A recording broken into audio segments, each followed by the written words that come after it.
আউযুবিল্লাহি মিনাশ শাইতানির রাজিম। বিসমিল্লাহির রহমানির রহিম। আমি এই ভিডিওতে সূরা ফাতিহার প্রথম আয়াতের ব্যাখ্যা করব।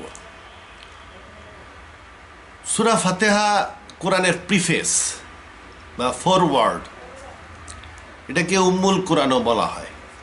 এটা আসলে কোরআনের অংশ নয়। যেমন 15 নম্বর সূরার 87 নম্বর আয়াতে বলা হয়েছে যে অবশ্যই আমি তোমাকে 7 আয়াত মানে সূরা ফাতিহা দিয়েছি যা বারবার পঠিত হয়। বারবার পঠিত হয় মানে প্রত্যেক রাকাত নামাজেই এই সূরা পড়তে হয়। এটা খুবই ইম্পর্টেন্ট একটা সূরা। আরও দিয়েছি মহান কোরআন। তার মানে মহান কোরআন আর সূরা ফাতিহা দুটা ভিন্ন জিনিস। অতএব সূরা ফাতিহাকে আমরা প্রিফেস বা ফরওয়ার্ড বলতে পারি কোরআনের। সূরা ফাতিহা আল্লাহর পরিচয় দান করে, আল্লাহর পরিচয় দান করে, ইসলাম সম্বন্ধে মানুষের অ্যাটিটিউড তৈরি করে সহজ সরল পথ হিসাবে বা স্থায়ী পথ হিসাবে, এবং মানুষকে প্রার্থনার শিক্ষা দেয়। তো আজকে আমি সূরা ফাতিহার প্রথম আয়াত আলোচনা করব। প্রথম 4 আয়াতে, মোটামুটি 4 আয়াতে সূরা ফাতিহা মূলত আল্লাহর পরিচয় দান করে। প্রথম আয়াত হচ্ছে, সমস্ত প্রশংসা আল্লাহ তাআলার জন্য, যিনি জগৎ সমূহের প্রতিপালক।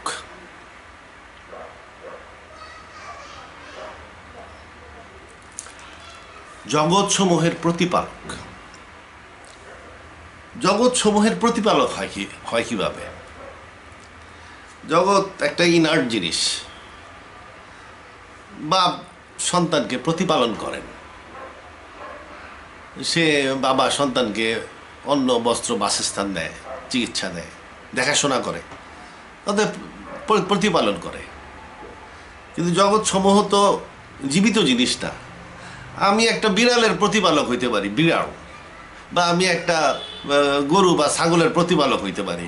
কিন্তু আমি যদি বলি আমি এই লাইটারের প্রতিপালক, তাহলে মানুষ হাসবে যে এটার আমার প্রতিপালক। আমি এটা বলতে পারি আমি লাইটারের রক্ষক। কিন্তু এখানে আল্লাহ বলতেছে যে না, তিনি জগৎ সমূহের প্রতিপালক। অতএব এটা মিনিং করতেছে যে তিনি জগৎ সমূহের সাস্টেইনার অ্যান্ড ইভলভার। তিনি জগৎ সমূহকে ধারণ করেন এবং বিবর্তন করেন। যেহেতু তিনি সাস্টেইন করেন এবং বিবর্তন করেন এবং এর মধ্যে অনেক প্রাণীও আছে, সেহেতু তিনি জগৎ সমূহের প্রতিপালক। এই জন্য অনেক ইংরেজি ট্রান্সলেশনে প্রেজ বি টু, এটা এভাবে ট্রান্সলেট করা হয়, praise be to God the cherisher and sustainer, the sustainer অথবা the sustainer and evolver of the universes. এটা গেল প্রতিপালন সম্বন্ধে। দ্বিতীয় কথা হলো, এটা আল্লাহর পরিচয় কিভাবে দান করে। আল্লাহর পরিচয় দান করে এমনভাবে যে ওই আল্লাহর প্রশংসা যিনি জগৎ সমূহের প্রতিপালক।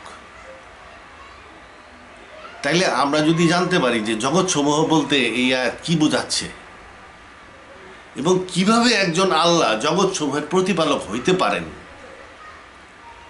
তাইলে আমরা আল্লাহ সম্বন্ধে আরো ভালো ধারণা অর্জন করতে পারব।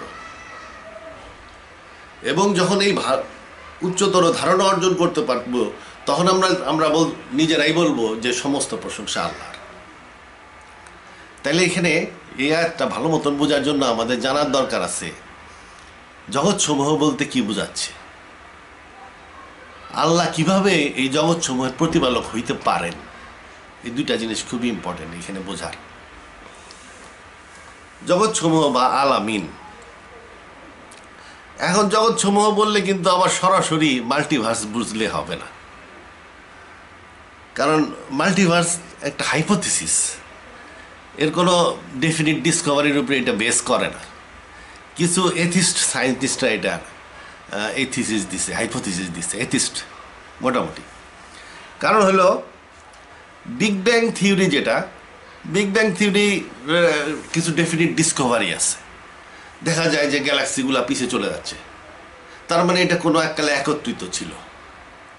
এরপরে 1960-এর দশকে Arno Penzias and Robert Wilson background radio noise আবিষ্কার করলো, যার থেকে বোঝা গেল যে universe started from a super dense super hot point. এটা super dense super hot point থেকে ইউনিভার্সের উৎপত্তি হয়েছে। তাহলে এর একটা শুরু আছে, ইউনিভার্সের ক্রিয়েশন আছে। যেহেতু ক্রিয়েশন আছে, তাহলে ওখান থেকে আসলো আইডিয়া যে ক্রিয়েটার আছে। তো ক্রিয়েটার আছে, আচ্ছা, যদিও এই ওপেন ইউনিভার্স ক্রিয়েটারের ডেফিনিট প্রুফ না, তবুও অনেক সায়েন্টিস্ট বলা শুরু করলো যে যেহেতু ইউনিভার্সের ক্রিয়েশন আছে। এর আগে ধারণা ছিল ইউনিভার্সের স্ট্যাটিক, যেমন দেখা যায় সেরকমই আদিকাল থেকে ছিল, এর ক্রিয়েশন বলে কিছু নাই, ইউনিভার্স আদি, এরকম একটা ধারণা ছিল, স্ট্যাটিক ইউনিভার্স। তো পরবর্তীতে দেখা গেলো যে না, ইউনিভার্সের সৃষ্টি হয়েছে। তাহলে সৃষ্টি যখন হয়েছে, তাহলে একজন স্রষ্টা আছে। এছাড়াও আরও প্রবলেম আছে। বিগ ব্যাং থিওরিতে সিঙ্গুলারিটি বা বিগ ব্যাংকে ঠিক মতন এক্সপ্লেন করা যায় না, এটা কোত্থেকে আসলো। তো এই জন্যই কিছু কিছু সায়েন্টিস্ট এটা অল্টারনেটিভ থিওরি দেওয়া শুরু করলো। অল্টারনেটিভ থিওরির মধ্যে একটা বিখ্যাত থিওরি হচ্ছে ইনফ্লেশনারি থিওরি। এটা দিয়েছিল অ্যালান গাথ, আন্দ্রে লিন্ডি। এরা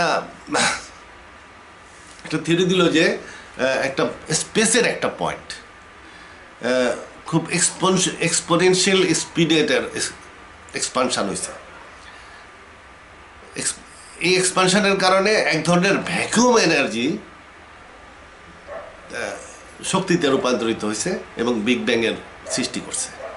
তার মানে এখানে স্পেসটাকে কিন্তু আদি ধরা হচ্ছে। স্পেস ছিল, স্পেসের মধ্যে ভ্যাকুয়াম এনার্জি ছিল, স্পেসের একটা পয়েন্ট এখানে এক্সপ্লোড করছে, বা বলা যায় যে এক্সপোনেনশিয়ালি দিয়ে এক্সপান্ড করছে, যেখান থেকে ইউনিভার্সের বা বিগ ব্যাংয়ের সৃষ্টি, বিগ ব্যাং থেকে ইউনিভার্সের সৃষ্টি। তো এটা একটা হাইপোথিসিস ছিল। পরে 1990-এর দশকে কিছু কিছু বৈজ্ঞানিক আবিষ্কার করলো যে ইউনিভার্সের এক্সপানশন এক্সেলারেট করতেছে, রেট অফ এক্সপানশন বাড়তেছে। এতে বোঝা গেল যে ইউনিভার্সের মধ্যে ডার্ক এনার্জি আছে, কিছু এনার্জি আছে যেটা ইউনিভার্সকে এক্সপান্ড করায়। স্পেসে এনার্জি আছে, এটার একটু ইন্ডিকেশন পাওয়া গেল। এর থেকে এই ভ্যাকুয়াম এনার্জির আইডিয়া আছে, এবং এইসব এথিস্ট থিওরিস্টরা বলে যে ইউনিভার্সের মধ্যে ভ্যাকুয়াম এনার্জি আছে। অতএব বিগ ব্যাং অনেক হইতে পারে, অনেক বিগ ব্যাং হইতে পারে। তারা অনেক বিগ ব্যাং কেন এটা এত সাপোর্ট করে অনেক বিগ ব্যাংয়ের? কারণ ইউনিভার্সের এই ফাইন টিউন ইউনিভার্সকে এক্সপ্লেন করা যায় না। এই যে আমরা এই পৃথিবীতে আসি, 17 রকমের মৌলিক পদার্থ, প্রত্যেক মৌলিক পদার্থের পার্টিকুলার ধর্ম আছে। কোনো একটা ধর্ম একটু এদিক ওদিক হয়ে গেলে আর এখানে জীবনের উদ্ভব হইতো না। পারফেক্ট ডিস্টেন্সে একটা perfect Surya perfect amount of আলো দান করে, পারফেক্ট একটা চাঁদ পৃথিবীর চারদিকে ঘুরতেছে এবং টাইট প্রডিউস করতেছে। পারফেক্ট গ্যালাক্সিতে আমরা থাকি, পুরো ইউনিভার্সটাই এটার energy level perfect, everything perfect, হাজার হাজার জিনিস পারফেক্ট হওয়ার কারণেই আমাদের এই উদ্ভব হওয়া সম্ভব হয়েছে। তাহলে এত পারফেক্ট ইউনিভার্স কীভাবে হইল? এর মধ্যে হকিন্সের আইডিয়ার থেকে সে বলছে যে ন্যাচারাল ল ফিক্সড। অতএব এই ন্যাচারাল ল যেহেতু ফিক্সড, ইনিশিয়াল কনফিগারেশনটা এমন ছিল যে এটার initial configuration and initial loss এমন ছিল যে এই ইউনিভার্সটা একটা পারফেক্ট ইউনিভার্স ক্রিয়েট হয়েছে আনসার্টেনিটি প্রিন্সিপালের কারণে, বা যেভাবেই হোক একটা পারফেক্ট ইউনিভার্সের পর জন্ম নিচ্ছে। এবং যেহেতু ন্যাচারাল লজ আর ফিক্সড, অতএব এভরিথিং ইজ ফিক্সড, আমরা একসময় জন্ম নেওয়ার কথা।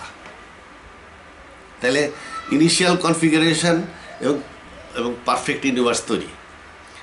তা এখন এইরকম ইনিশিয়াল কনফিগারেশন নিয়ে একটা পারফেক্ট ইউনিভার্স তৈরি কীভাবে হইলো? আল্লাহ ছাড়া, একজন গড ছাড়া এটা এক্সপ্লেন করা যায় না। অ্যাক্সিডেন্টালি এটা হয়েছে, এটা একজন গড ছাড়া এক্সপ্লেন করা যায় না। ওইখানেই আসে মাল্টিভার্সের আইডিয়া। ও বলবে, একজন এথিস্ট বলবে যে billions and billions big bang তৈরি হয়েছে, বিলিয়ন্স অ্যান্ড বিলিয়ন্স, এই বিগ ব্যাংয়ের বাইরেও আছে billion billion big bang. Accidentally একটা পারফেক্ট কনফিগারেশন ছিল এবং ইনিশিয়াল কনফিগারেশন পারফেক্ট ছিল, এবং যার ফলে আমাদের উদ্ভব হয়েছে, ইউনিভার্স এইভাবে ইভলভ হয়েছে। তাহলে যেমন পৃথিবী এত পারফেক্ট কেন? এথিস্ট সায়েন্টিস্টরা বলবে যে এরকম গ্রহ বিলিয়ন্স অ্যান্ড বিলিয়ন্স আছে ইউনিভার্সে, অ্যাক্সিডেন্টালিও একটা আর্থ আমাদের জীবনের জন্য সুইটেবল হয়েছে অ্যাক্সিডেন্টালি। সেরকম ওইখানে ওই পয়েন্টটা আসে যে billions of billions big bang আছে, এই বিগ ব্যাং বা এই ইউনিভার্সের বাইরেও আছে আরও অনেক বিগ ব্যাং, আরও অনেক ইউনিভার্স, এবং অ্যাক্সিডেন্টালি আমাদের ইউনিভার্সটা জীবনের উদ্ভবের জন্য উপযুক্ত হয়েছে। এইটা থেকে হলো মাল্টিভার্সের থিওরি, এইসব বগিচগি মার্কার থিওরি। এই বগিচগি মার্কার থিওরি এগুলো দিয়ে আলোচনা করার দরকার নাই, এর কোনো ডেফিনিট ডিসকভারি নাই।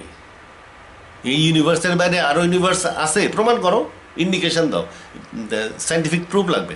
বিগ ব্যাংয়ের একটা প্রুফ আছে, দেখা যায় যে গ্যালাক্সিগুলো পিছনে যাচ্ছে, স্টেটোস্কোপি দিয়ে মাপা যায় কি রেটে যাচ্ছে, তার মানে এটা ছোট ছিল।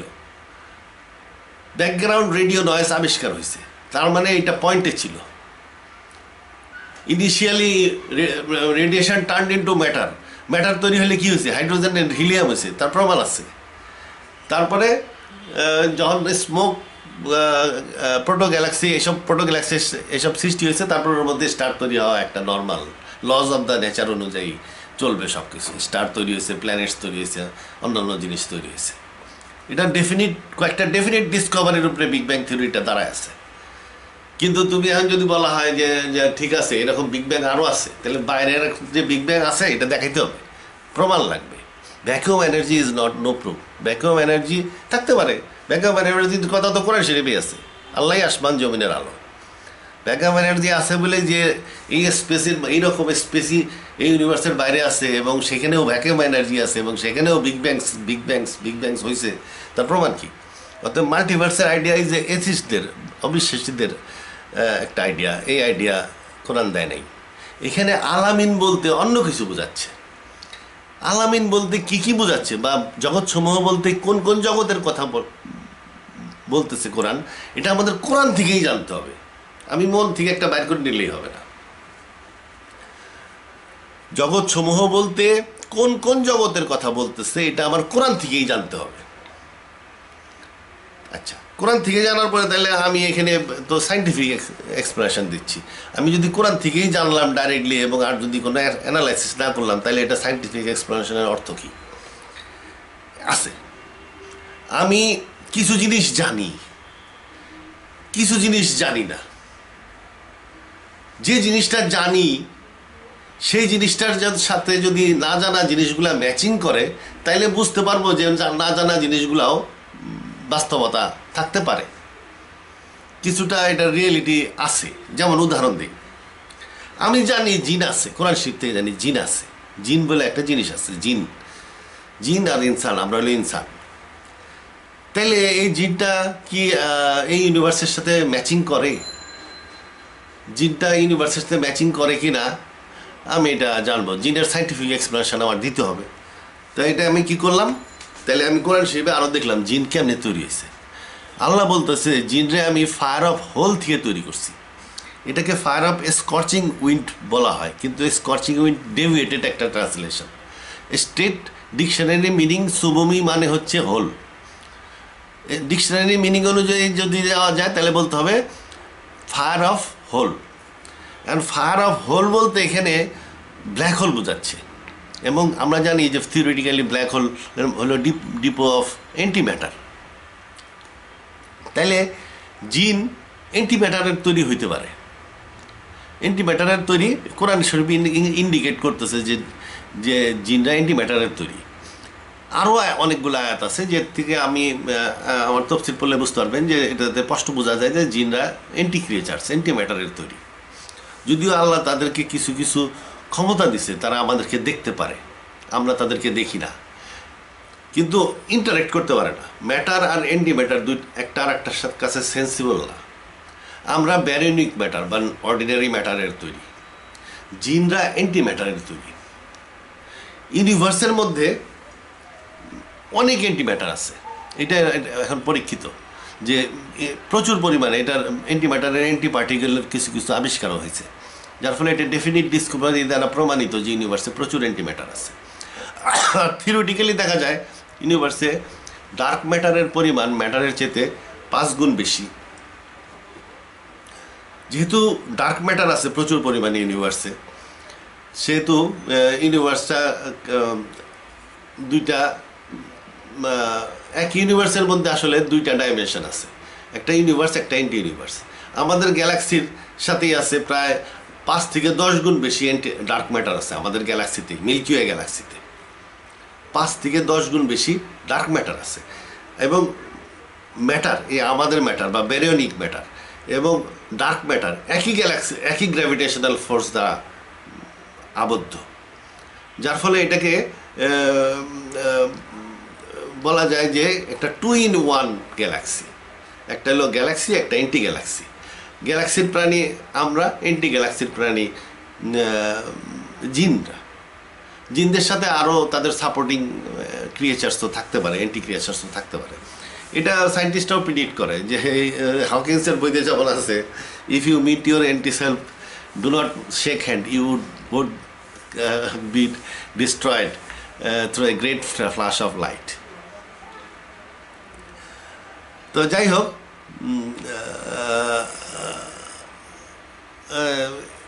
তাহলে আমরা দেখতেছি যে আমাদের যে ইউনিভার্সকে আমরা চিনি, যেটাতে 5 গুণ বেশি অ্যান্টি ম্যাটার আছে, এবং আমরা যে কোরআন শরীফে জিনের বর্ণনা যেটা পাই তার থেকে দেখতেছি যে সম্ভবত এরা অ্যান্টি ম্যাটারের তৈরি।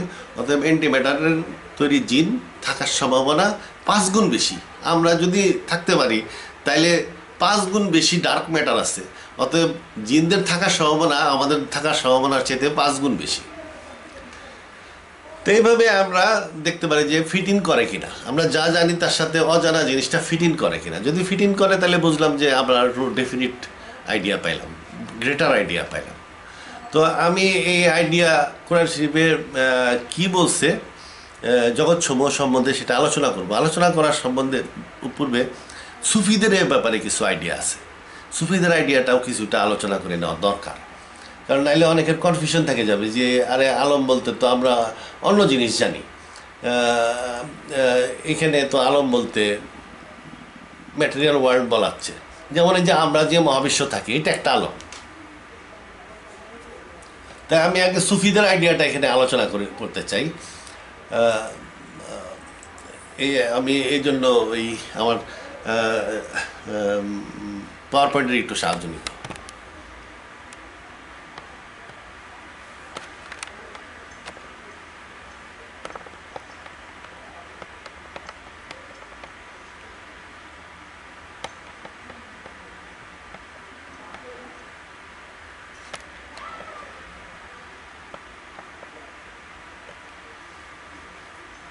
Praise be to Allah, the cherisher and sustainer of the universes. আমি এখন এই ইউনিভার্সের সম্বন্ধে আলোচনা করব।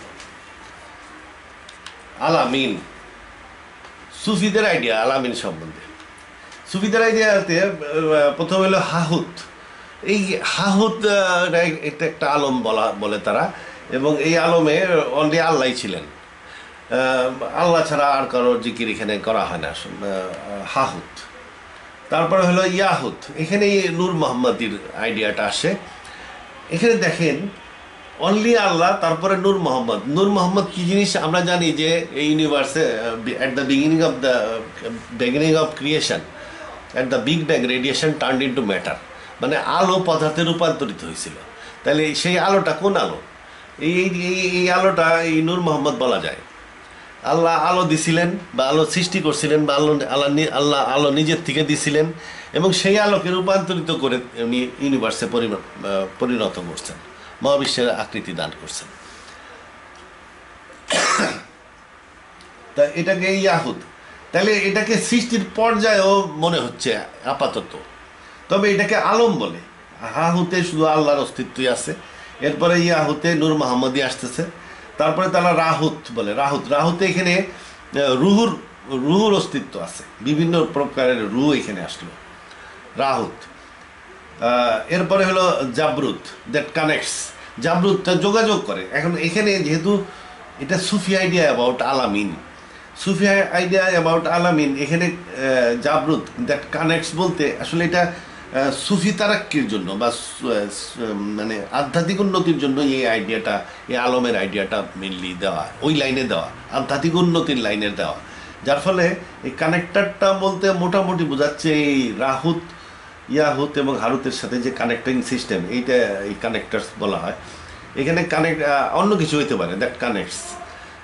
যেমন অন্য কিছু হইতে পারে, যেমন রসুল্লাহ যখন মিরাজে যান তখন দেখছিলেন চ্যানেল নেমে আসছে ইয়ের থেকে, আরাফ থেকে। আবার অ্যাঞ্জেলস, প্রচুর অ্যাঞ্জেলস আছে, তারা বিভিন্ন তথ্য নিয়ে যাতায়াত করে। তাই এগুলোও কানেক্টর হইতে পারে, কানেক্টস, দ্যাট কানেক্টস, জাবরুত। এই যে কানেক্টর, এই যে চ্যানেলের দুনিয়া বা অ্যাঞ্জেলের দুনিয়া, যারা নাকি তথ্য নিয়ে যাতায়াত করতেছে, এই চ্যানেলের দুনিয়াকে জাবরুতের আলম বলা হয়। মালাকুত, মালাকুত হলো ক্রিয়েশন। এই যে আমরা এখন যা দেখি ক্রিয়েশন ফুলফিল হয়েছে এই মালাকুত। এরপরে হইতেছে নাসুত, মানে হিউম্যানকে ওরা একটা পুরো একটা আলমের মতন ধরে, মানব দেহকে, মানুষকে আলমের মতন ধরে ওরা। এটা হলো নাসুত। তা মোটামুটি এইগুলাকে অনেকটা মনে হয়, এইখানে মনে হচ্ছে সৃষ্টির পর্যায়, এই তিনটাকে মনে হচ্ছে সৃষ্টির তিনটা পর্যায়। আর এই সৃষ্টির পর্যায়ের পরে এখানে আসতেছে জাবরুত, মালাকুত, এগুলা সৃষ্টির বিভিন্ন ডাইমেনশন, যেমন কানেক্টিং ডাইমেনশনস, ক্রিয়েশন এবং মানুষ, এই তিনটা। এইখানে এটা সৃষ্টির এক ডাইমেনশন বা ডোমেইন, আর এটা হলো সৃষ্টির স্টেজেস, এটাকে আলম হিসাবে ধরছে। এটা দেখে আমার মনে হচ্ছে এরকম।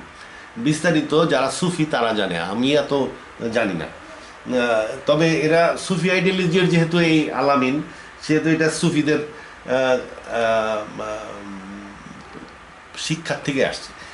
আর এই দুইটা লেভেলে মানুষের যে নফস বা রুহ, এর যে দুইটা স্টেজ, এইখানে যে চলাচল, তাকে এই আলমে আওরাহা আর আলমে বারজাখ এর মাধ্যমে প্রকাশ করা হয়।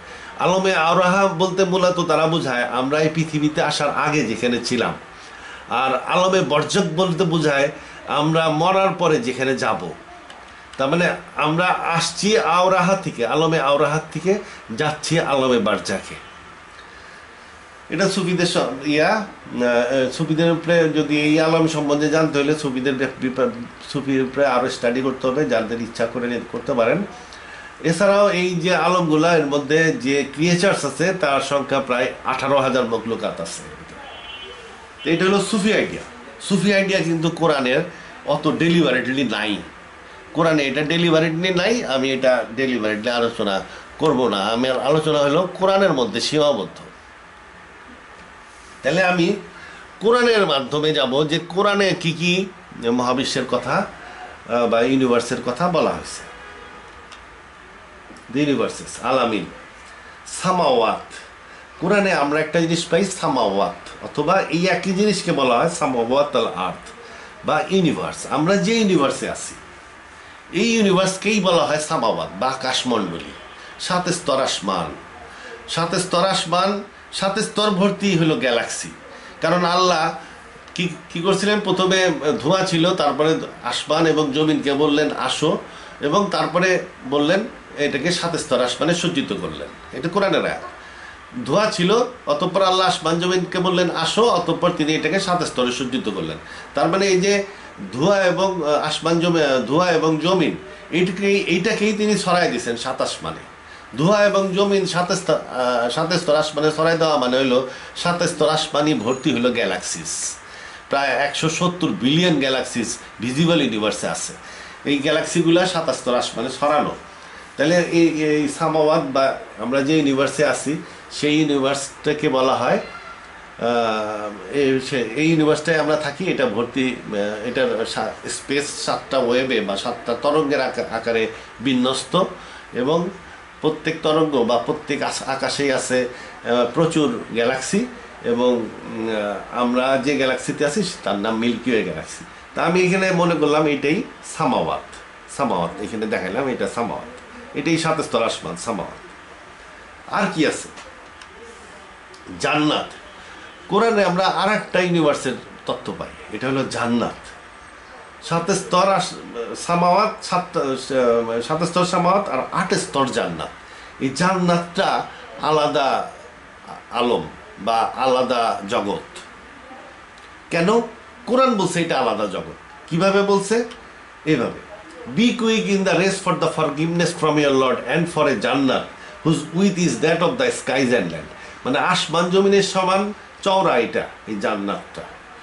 এর জান্নাতের বিস্তার আসমান জমিনের সমান। তাহলে যদি বিস্তার আসমান জমিনের সমান হয়, এটা মনে করলাম আসমান জমিন বা সামাওয়াত আল আরদ বা সামাওয়াত, এর বিস্তার যদি জান্নাতের বিস্তার সমান, তার মানে একটা আর একটার মধ্যে থাকতে পারবে না। একটা কৌটা দুইটা কৌটা যদি সমান সমান হয় বিস্তারে বা ডায়ামিটারে, তাহলে এক কৌটার মধ্যে আর তো আর একটা কৌটা ঢুকবে না।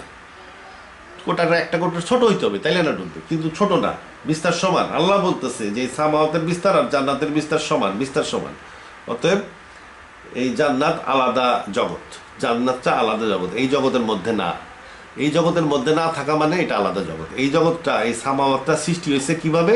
আল্লাহ বলছে, কাফেরেরা কি দেখে না আসমান জমিন সবকিছু মিলিত অবস্থায় ছিল, আমরাই এইগুলোকে আলাদা আলাদা করিয়া দিয়েছি। এই যে সামাওয়াতটা সৃষ্টি হয়েছে, আসমান জমিন সৃষ্টি হয়েছে একটা মিলিত অবস্থার থেকে বা বিগ ব্যাং থেকে। এই বিগ ব্যাং থেকে সৃষ্টি করছে আল্লাহ। আল্লাহ এটাকে আলাদা আলাদা করিয়া আছে এবং এটা সম্প্রসারিত হইয়া আছে। আকাশমণ্ডলীকে আমরাই সৃষ্টি করিয়াছি, ক্ষমতার বলে নিশ্চয়ই আমরা ইহাকে সম্প্রসারিত করিতেছি। তাহলে ইউনিভার্স এক্সপান্ড করতেছে। তাহলে একটা পয়েন্ট থেকে যার উৎপত্তি তাকে বলা হয় সামাওয়াত, যেটা সম্প্রসারিত হচ্ছে। তাহলে একটা পয়েন্ট থেকে উৎপত্তি এবং সেটা সম্প্রসারিত হচ্ছে। তাহলে এটা একটা এন্টিটি, একটা পয়েন্ট থেকে উৎপত্তি, অতএব এটা একটা এন্টিটি, এটা একটা জগৎ। এই জগৎকে বলবো আমরা সামাওয়াত। আর এইটার যে বিস্তার, এই বিস্তারের সমান নিয়ে আর একটা জগৎ আছে যার নাম জান্নাত। এটা আরো আর আয়াতে আছে, এই যে race to the forgiveness from your lord and the জান্নাত the width of which is the width of the skies and land. আসমান জমিনের সমান চওড়া, আর একটা আয়াতে বললো। তাহলে মানে দুইটার বিস্তার সমান। তারপরে বাইবেলেও আছে, because only a few will be saved god created two universes instead of only one. তাহলে আল্লাহ দুইটা দুনিয়া, মহাবিশ্ব বা দুইটা জগৎ সৃষ্টি করছে। কিসের জন্য? Only a few will be saved, মানুষের জন্য। কিছু মানুষকে এইখান থেকে রক্ষা করা হবে, এই জন্যই সৃষ্টি করা আছে। তাহলে জান্নাত একটা আলাদা দুনিয়া, তাহলে আমরা আলাদাভাবে এখানে আঁকলাম। সরি, এই আঁকা ব্যাখ্যাতেরা হয়েছে। তো যাই হোক, জান্নাত এরকম বিস্তার সমান, বিস্তার সমান। তাহলে আমরা দুইটা জগৎ পাইলাম, দুইটা আলামিন পাইলাম। আর কি আছে কোরআনে? বারজাক, বারজাক আছে। এটা সুফি আইডিয়াতেও পাইছি, আলমে বারজাক। সুফিরাও বলে আলমে বারজাক, আলাদা একটা আলম। তাহলে বারজাক কি করে? এই দুই মহাবিশ্বকে, দুই জগৎকে আলাদা করে রাখে। তাহলে এটাকে দেখালাম, এটা বারজাক, এটা এই দুই জগৎকে আলাদা করে রাখছে। সম্ভবত এই স্পেসটা অন্য ধরনের স্পেস, যার ফলে এটা ম্যাটার সাপোর্ট করে না। ম্যাটার সাপোর্ট না করলে এইখান থেকে কেউ এইদিকে যেতে পারবে না। তারপরে কি পুলসুরাত বা আসসিরাত। এই যে এইখান থেকে কিছু লোক শেষ বিচারের পরে এইখানে বা জান্নাতে যাবে, সামাওয়াত থেকে জান্নাতে যাবে। জান্নাতে অনেক মানুষ যাবে, আমরা এখন সামাওয়াতে আছি, কিছু লোক শেষ বিচারের পরে জান্নাতে যাবে। তাইলে যেহেতু জান্নাতে যাবে, সেহেতু কোনো আসসিরাত বা কোনো পথ আছে, তাহলে এই যে পথটা দেখালাম, এটাকে আমি লিখছি পুলসিরাত, এটাকে আসলে হবে আল আসসিরাত। পুলসিরাত লিখছি, ভারতীয় ভাষায় লিখছি পুলসিরাত। তাহলে এটা একটা চ্যানেল। রাসূলুল্লাহ সাল্লাল্লাহু আলাইহি ওয়াসাল্লাম যখন মিরাজে গেছিলেন, উনি সপ্তম আসমানে যাওয়ার পরে এই দেখছিলেন যে আরাফ থেকে দুইটা নদী নেমে আসছে, একটার নাম দজলা, একটার নাম ফোরাত। আসলে কিন্তু এটা ওই ইরাকের দজলা ফোরাত না, এটা দজলা ফোরাত হলেও ওই আরাফ থেকে নেমে আসছে, সপ্তম আসমানের দিকে নেমে আসছে, এই ইউনিভার্সে নেমে আসছে। এই নদী পানির নদী না, একটা হলো রিভার অফ ডার্কনেস, একটা হলো রিভার অফ লাইট। তার মানে এটা নেগেটিভ পজিটিভের মতন আর কি। এই river of darkness and river of light, এই দুইটা মিলে একটা পাথ বা রাস্তা তৈরি হয়েছে। এই রাস্তা দুই মহাবিশ্বকে কানেক্ট করে। তাহলে এটা একটা পুলসুরাত, যেটা কানেক্টর হিসাবে কাজ করে। তাহলে কানেক্টর হিসাবে আমরা একটা আলম পাইছি ওই যে সুফি আইডিয়াতে, কানেক্টরের আলমটাও পাইছি, যেটা কানেক্ট করে। তাহলে তারপরে আছে কি সিদরাতুল মুনতাহা। এই রাস্তার একটা অংশ সিদরাতুল মুনতাহার মধ্যে দিয়ে গেছে। এই হলো আমি সিদরাতুল মুনতাহা আঁকলাম। সিদরাতুল মুনতাহা হাদিসের বর্ণনা অনুযায়ী রাসূলুল্লাহ যখন মিরাজে গেছিলেন তখন উনি দেখছেন এটা দুইটা শাখা আছে, একটা শাখা পূর্ব দিকে আসছে, একটা শাখা পশ্চিম দিকে গেছে। এই যে দুইটা শাখা আঁকছি। আর একটা শাখা এর রুট বা গোড়া আর আরশের সাথে ঝুলানো উপরের দিকে। এটা দেখে মনে হয় যে একটা উল্টা দিকে ছাদে ঝুলা একটা গাছের মতন মনে হয়, যার দুইটা শাখা আছে। সিদরাতুল মুনতাহা দেখতে গাছের মতন, এটা অ্যাঞ্জেলকে টাস্কিং করে, প্রোগ্রামিং করে, দেখতে গাছের মতন, কিন্তু আসলে এটা গাছ না, এটা একটা সার্ভার। এটা কি করে, অ্যাঞ্জেল অটোমেশন করছে, হ্যাঁ, ফেরেশতাদেরকে প্রোগ্রামিং করে এবং টাস্কিং করে। আর কি করে, চেকপোস্ট হিসাবেও কাজ করে। এখান থেকে যদি কেউ যায় তাহলে সে এখানে চেক করে যে তার কি যাওয়ার কথা এই দিকে, নাকি তার যাওয়ার কথা আরশের দিকে যাইতে গেলেও সে চেক করবে, জান্নাতের দিকে যাইতে গেলেও চেক করবে। এটা একটা চেকপোস্টের মতনও কাজ করে। মোটামুটি এটা একটা অতি উন্নত সার্ভার। তারপরে কি আছে আরাফ। এই পুলসিরাত থেকে যদি বাসসিরাত থেকে কেউ যদি নিচে পড়ে যায়, আমরা হাদিস থেকে জানি, তাহলে আরাফের উপরে পড়বে। তাহলে আসসিরাতের নিচে আরাফ আছে। আরাফটা আবার দুই ভাগে বিভক্ত, একটা হলো পূর্ব আরাফ আর একটা হলো পশ্চিম আরাফ। পূর্ব আরাফটা হলো related to সামাওয়াত, R Paschim আরাফটা related to জান্নাত। পূর্ব আরাফের হেড ফেরেশতা হলো মালিক, আর পশ্চিম আরাফের হেড ফেরেশতা হলো রিজওয়ান। তাহলে আমরা আরাফ পাইলাম। আরাফটা যেমন যখন মানুষ বেঁচে যাওয়ার সময় অনেক মানুষ এখানে আটকা যাবে, তারা এই আরাফের উপরে থাকে যাবে। পরে বিচারের পরে যেহেতু মাফায় আসছে, সেহেতু এখানে বেশিক্ষণ আটকা থাকবে না।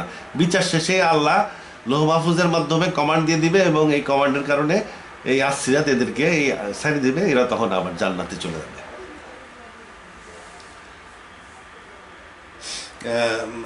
এই ইউনিভার্সের ফেরেশতারা কিন্তু এই দিকে যাইতে পারে না, বা এই ইউনিভার্সের ফেরেশতারা আরশেও যাইতে পারে না। প্রত্যেক এলাকারে আলাদা আলাদা ফেরেশতা আছে। এরপর আছে কি ইল্লিন কোথায়, বারজাকের উপরের অংশে। এই যে মনে করলাম এটা ইল্লিন একটা হোলোগ্রাফিক ইউনিভার্সের মতন। এটা কন্ট্রোল করে কে, এই লৌহ মাহফুজের থেকেই কন্ট্রোল হয়, কিংবা এরা নিজস্ব কম্পিউটার আছে, সিস্টেম আছে যেটা এটা কন্ট্রোল করে। এটা একটা হোলোগ্রাফিক ইউনিভার্সের মধ্যে। এখানে মৃত মানুষের নফস থাকে এবং তাদের আমল নামাও থাকে, এবং এখানে যারা নাকি ভবিষ্যতে জান্নাতে যাবে তাদেরকে স্থান। এটা মৃত মানুষদের দুনিয়া বলা যায়, হোলোগ্রাফিক ওয়ার্ল্ড। অতএব এটা একটা ইউনিভার্সের বা একটা ক্রাইটেরিয়া বহন করে, ইন্ডিপেন্ডেন্ট একটা ইউনিভার্সের মতনই। এই জন্য আমি এটাকে আলাদাভাবে দেখাইছি, যে অ্যাজ এ আলম হিসাবে দেখাইছি। আলমে বারজাকের একটা অংশ ইল্লিন। আর সিজিন হলো যারা নাকি, এটাও একটা হোলোগ্রাফিক ওয়ার্ল্ডের মতন, তবে এটা হলো যারা নাকি দোজখে যাবে তাদের জন্য, এরা পরে দোজখে চলে যাবে। এরপরে আছে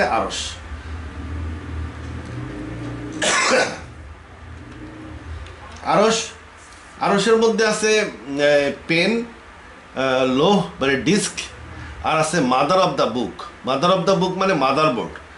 মাদার অফ দ্য বুক কোরআনে উল্লেখ আছে, কোরআনে একাধিক আয়াতে বলা হয়েছে মাদার অফ দ্য বুক মানে যে বইয়ের জন্ম দিছে বা কোরআনের জন্ম দিছে, যে বা বইয়ের যে জন্ম দিছে, তা বইয়ের জন্ম দিছে কে, এটা একটা মাদারবোর্ড। আসলে এই তিনে মিলে এই এই কলম, লৌহ বা ডিস্ক, লৌহ মাহফুজ সেভিং ডিস্ক, আর এই মাদার অফ দ্য বুক বা মাদারবোর্ড, এই তিনে মিলে হয় একটা কম্পিউটার। এটা আসলে একটা কম্পিউটার। এই কম্পিউটারই এই যে সার্ভার সিদরাতুল মুনতাহাকে নিয়ন্ত্রণ করে। সিদরাতুল মুনতাহা ফেরেশতাদেরকে নিয়ন্ত্রণ করে। ফেরেশতারা অটোমেশনে চলে, অটোমেশনে করা এদেরকে। এই অনেক কোম্পানি আছে না, অটোমেশন করা কোম্পানি, কম্পিউটার দিয়ে সমস্ত স্টাফদেরকে নিয়ন্ত্রণ করা হয়। সেই রকম এই যে এই ফেরেশতাদের যে জগৎ, ফেরেশতাদেরকে কন্ট্রোল করে এই কম্পিউটার। এই কোটি কোটি ফেরেশতা এইটারে কন্ট্রোল আল্লাহ করে না। যদিও হেড ফেরেশতা আছে, হেড ফেরেশতারা ও এই কম্পিউটার দ্বারাই নিয়ন্ত্রিত। কম্পিউটার টু সিদরাতুল মুনতাহা তো এই অ্যাঞ্জেলদেরকে প্রোগ্রামিং করে, টাস্কিং করে হয় এখানে পাঠায় আর এদেরকে এখানে পাঠায় কাজের জন্য। এখন আসেন আল্লাহ। আল্লাহ sits in the Kursi with a shape, his shape is like a human shape. তাহলে এখানে আল্লাহ এখানে একটা কুরসি আছে, এই কুরসিতে উনি বসেন।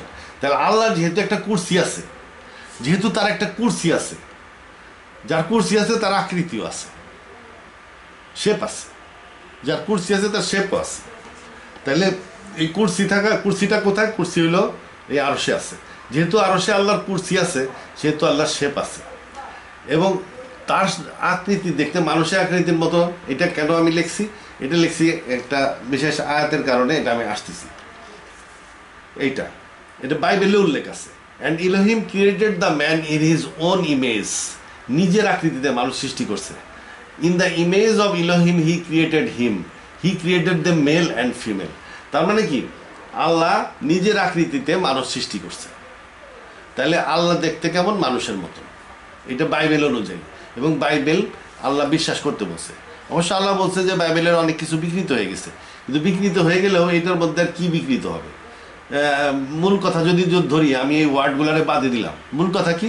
আল্লাহ মানুষের মতন, আল্লাহ নিজের আকৃতিতে মানুষ সৃষ্টি করছে, যেভাবেই লেখা হোক না কেন। তাহলে আমি আল্লাহ বলছে যে এটা বিকৃত হয়েছে। কীভাবে হয়েছে? তারা ওয়ার্ড এখান থেকে ওখানে নিয়ে গেছে, তারপরে কিছু কিছু আয়াত হারাই গেছে, কিছু কিছু আয়াত ভুলে গেছে, এইভাবে বিকৃত হয়েছে। এটা কোরআনে উল্লেখ আছে।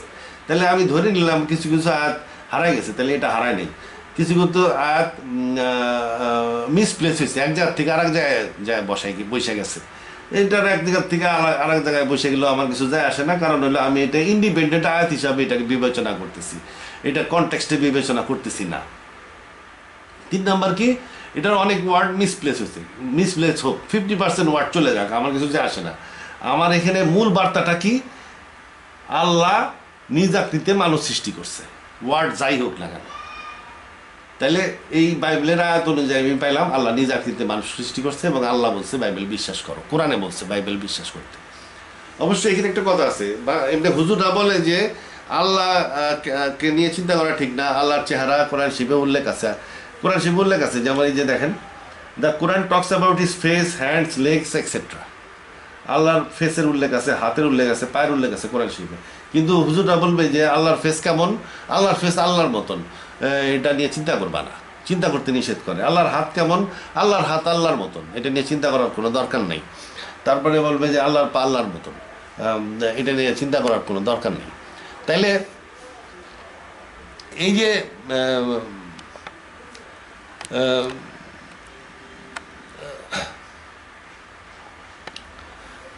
তাহলে এই যে যদি হ্যাঁ, যাদের এমনি শিক্ষা দীক্ষা কম আছে, কিংবা যাদের অত চিন্তা করার সময় নেই, তাদের জন্য হুজুরদের কথা ঠিকই আছে। যেহেতু চিন্তা করার সময় নেই, উল্টাপাল্টা চিন্তা করে একটা রং জায়গায় যায় পৌঁছাবে। না চিন্তা করা ভালো, চিন্তা করা চাইতে। তবে যদি আমরা মনে করি যার সময় আছে বা যার জ্ঞান অর্জনের স্কোপ আছে, তার জন্য এটা চিন্তা করা উচিত, বরং চিন্তা করা ভালো। এবং আল্লাহ বলছে যে মানুষকে নিজের আকৃতিতে সৃষ্টি করছে। যাই হোক, সো আল্লাহ হ্যাজ শেপ। তা এই জন্য আমি এখানে একটা কুরসিও আঁকলাম। আল্লাহর কুরসি এরকম না, এটা তো মানুষের চেয়ার, কুরসি। আল্লাহর কুরসি মনে করেন একটা ফাইটার প্লেনের পাইলটের সিটের মতন। কারণ আল্লাহর কুরসিটা শুধু যে এইখানে থাকে তা না। আয়াতুল কুরসি বা ওই কোরআন শরীফে সূরা বাকারাতে বলা হয়েছে extend his Kursi in the সামাওয়াত, মানে সে কুরসি তার উইরে চলে আসতে পারে সামাওয়াতে আইসা ফেরেশতাদের খোঁজ খবর নেয় যে মানুষ কি করছে, অমুককে কি করছে, অমুককে কি করছে, খোঁজ খবর নেয়। প্রত্যেক রাত্রে আল্লাহ প্রথম আসমানে নেমে আসেন। তাইলে যে কুরসি, এটা উড়ন্ত কুরসি আর কি, বা উড়ন্ত কুরসি না হলেও এক্সটেন্ড করা যায়। মানে আমি এখানে আছি, এই কুরসিকে এক্সটেন্ড করে আগায় নিয়ে গেলাম, এরকম করা যায়। অথবা কুরসিটাই ফ্লাই করে চলে যায়, কোনো কিছুটা থাকে না কিছু। যেরকমই হোক, কোরআন শরীফে বলছে যে আল্লাহ তার কুরসিকে সামাওয়াতে এক্সটেন্ড করেন, এবং এ উভয়ের পরিচালনায় তাকে কোনো বেগ পেতে হয় না। এখানে উভয় বলতে এইটা আর এইটা বলতেছে, তার মানে এখানেও এক্সটেন্ড করেন। তাহলে এই দুই মহাবিশ্বকে, যদিও আল্লাহ আরশে আছেন, এই দুইটাকে পরিচালনায় তাকে কোনো বেগ পেতে হয় না, কারণ তিনি তার কুরসিকে এক্সটেন্ড করেন। তাহলে তার কুরসিটা কেমন ওই প্লেনের পাইলটের সিটের মতন সাহাই করে চলে আসলো আল্লাহ আর কি, প্রথম আসমানে বা জান্নাতে যেখানে ইচ্ছা চলে গেল। তবে আল্লাহ আসলেও আল্লাহ সব জায়গায় যেতে পারে না। এই যে আল্লাহ যে আরশে থাকে, আরশে তার একটা নির্দিষ্ট জায়গা আছে। আরশে অনেক ফেরেশতা আছে, এই কম্পিউটার আছে, আরও অনেক কিছু, সিদরাতুল মুনতাহার গোড়া আছে, অনেক কিছুই আছে আরশে। কিন্তু আল্লাহ থাকে একটা নির্দিষ্ট একটা ডোমেইনের মধ্যে থাকে, নির্দিষ্ট একটা এলাকায় সে থাকে। কারণ হইল আল্লাহর অত্যাধিক পাওয়ারের কারণে যদি এই লৌহ মাহফুজের কম্পিউটারের কাছে আসলো, দেখা গেলো লৌহ মাহফুজ গেল গইলা। আল্লাহর নূরের তাজাল্লি এত বেশি পাওয়ারফুল যে আল্লাহর কাছে যাওয়া যায় না। এই জন্য আল্লাহ তার নিজস্ব একটা ডোমেইন আছে, সেই ডোমেইনের মধ্যে থাকে। আরশের মধ্যেও তার একটা ডোমেইন আছে, সেই ডোমেইনে সে থাকে। এছাড়াও এই যখন সে সামাওয়াতে আসে, সামাওয়াতে যে অবজেক্টে আসে, যেখানে ফেরেশতাদের কাছে যে গ্রহে বা যে নক্ষত্র, যে গ্রহে আইসা সে ফেরেশতাদের কাছ থেকে হিসাব নেয়, যেখানে বাইতুল ইজ্জাত আছে, সেখানে আইসা ফেরেশতাদের কাছে জিজ্ঞেস করে। এই বাইতুল ইজ্জত ধ্বংস হয়ে যেত যদি নাকি কুরসি না থাকতো। কুরসিও কিছুটা প্রোটেকশন, যে সে আল্লাহ যখন কুরসিতে করে আসে, কুরসির কিছু প্রোটেকশন দেওয়ার ক্ষমতা আছে, সে প্রোটেকশন দেয়, যার ফলে যেখানে আল্লাহ আসে সেই জায়গাটা ধ্বংস হয় না। তবে ওই যে জায়গায় আসে সেই জায়গাও অনেক উন্নত, যার ফলে তার সহ্য করার ক্ষমতা আছে। যেমন মুসা আলাইহিস সালাম আল্লাহকে দেখতে চাইতেছিল, আল্লাহ আসতে গেছে, শেষ পর্যন্ত মুসা সারাই না দেখেই যাবো, কারণ মুসা আবার আল্লাহর বন্ধু, শেষে পাহাড় গেল পুইরা, শেষে আল্লাহ আশা বাদ দিছে। কারণ এই কুরসির প্রোটেকশনের ক্ষমতা থাকলেও ওর একটা লিমিটেশন আসে, সে আর কত প্রোটেকশন দিব। আল্লাহর পাওয়ার এত বেশি যে ওই পৃথিবীর মতন একটা গ্রহণে বাঁচানোর মতন ক্ষমতা এই কুরসির নাই। ওই যেটুকে দিক ওদিক দিয়ে দাঁড়িয়ে যায় ওতেই পৃথিবী জ্বলে যাওয়ার কথা, যার ফলে কুরসি প্রোটেকশন দিতে পারে না পৃথিবীকে।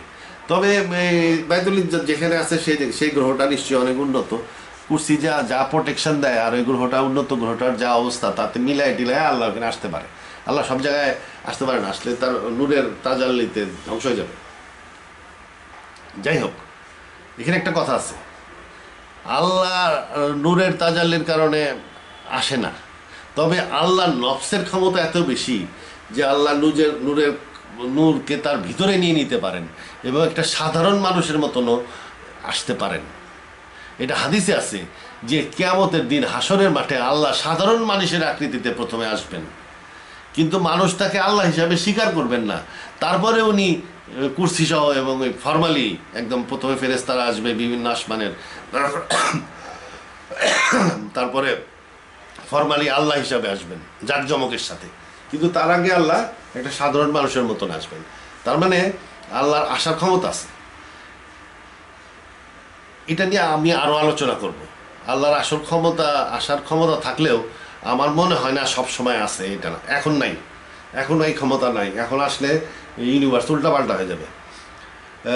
কিয়ামতের দিন ক্ষমতাটা হবে কিভাবে হবে, এটা আমি একটু পরে আলোচনা করব। কিয়ামতের দিনে আল্লাহ সাধারণ মানুষ হিসাবে হাসরের মাঠে আসতে পারবেন, কিন্তু আজকে বর্তমান পরিস্থিতিতে উনি ধুম করে একটা সাধারণ মানুষের মতন একটা স্টেডিয়ামে ক্রিকেট খেলা দেখতে আসতে পারবেন না। কারণ উনি যদি এরকমভাবে ক্রিকেট খেলা দেখতে চলে আসেন, এই দুনিয়া ধ্বংস লন্ডভন্ড হয়ে যাবে।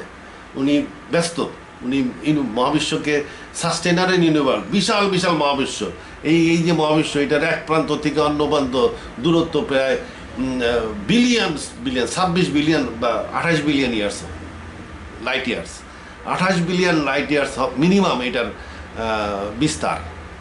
বৈজ্ঞানিকরা বলে 96 billion light years moving distance সহ। তা আমি অত ধরলাম না, বাদ দিলাম। যদি আলোর বেগেও এটার সম্প্রসারণ হয়ে থাকে, এর বয়স, মহাবিশ্বের বয়স প্রায় 1400 কোটি বছর, তাহলে এটার বিস্তার প্রায় 14 বিলিয়ন লাইট ইয়ার্স হবে। তো এইটার বিস্তার যদি 14 বিলিয়ন লাইট ইয়ার্স হয়, তাহলে এইটার বিস্তারও তাই হবে। এত বিশাল বিশাল মহাবিশ্ব, আরাফও অনেক বড়, আর এইটা যে কত বড় এই আরশ সেটা কে জানে।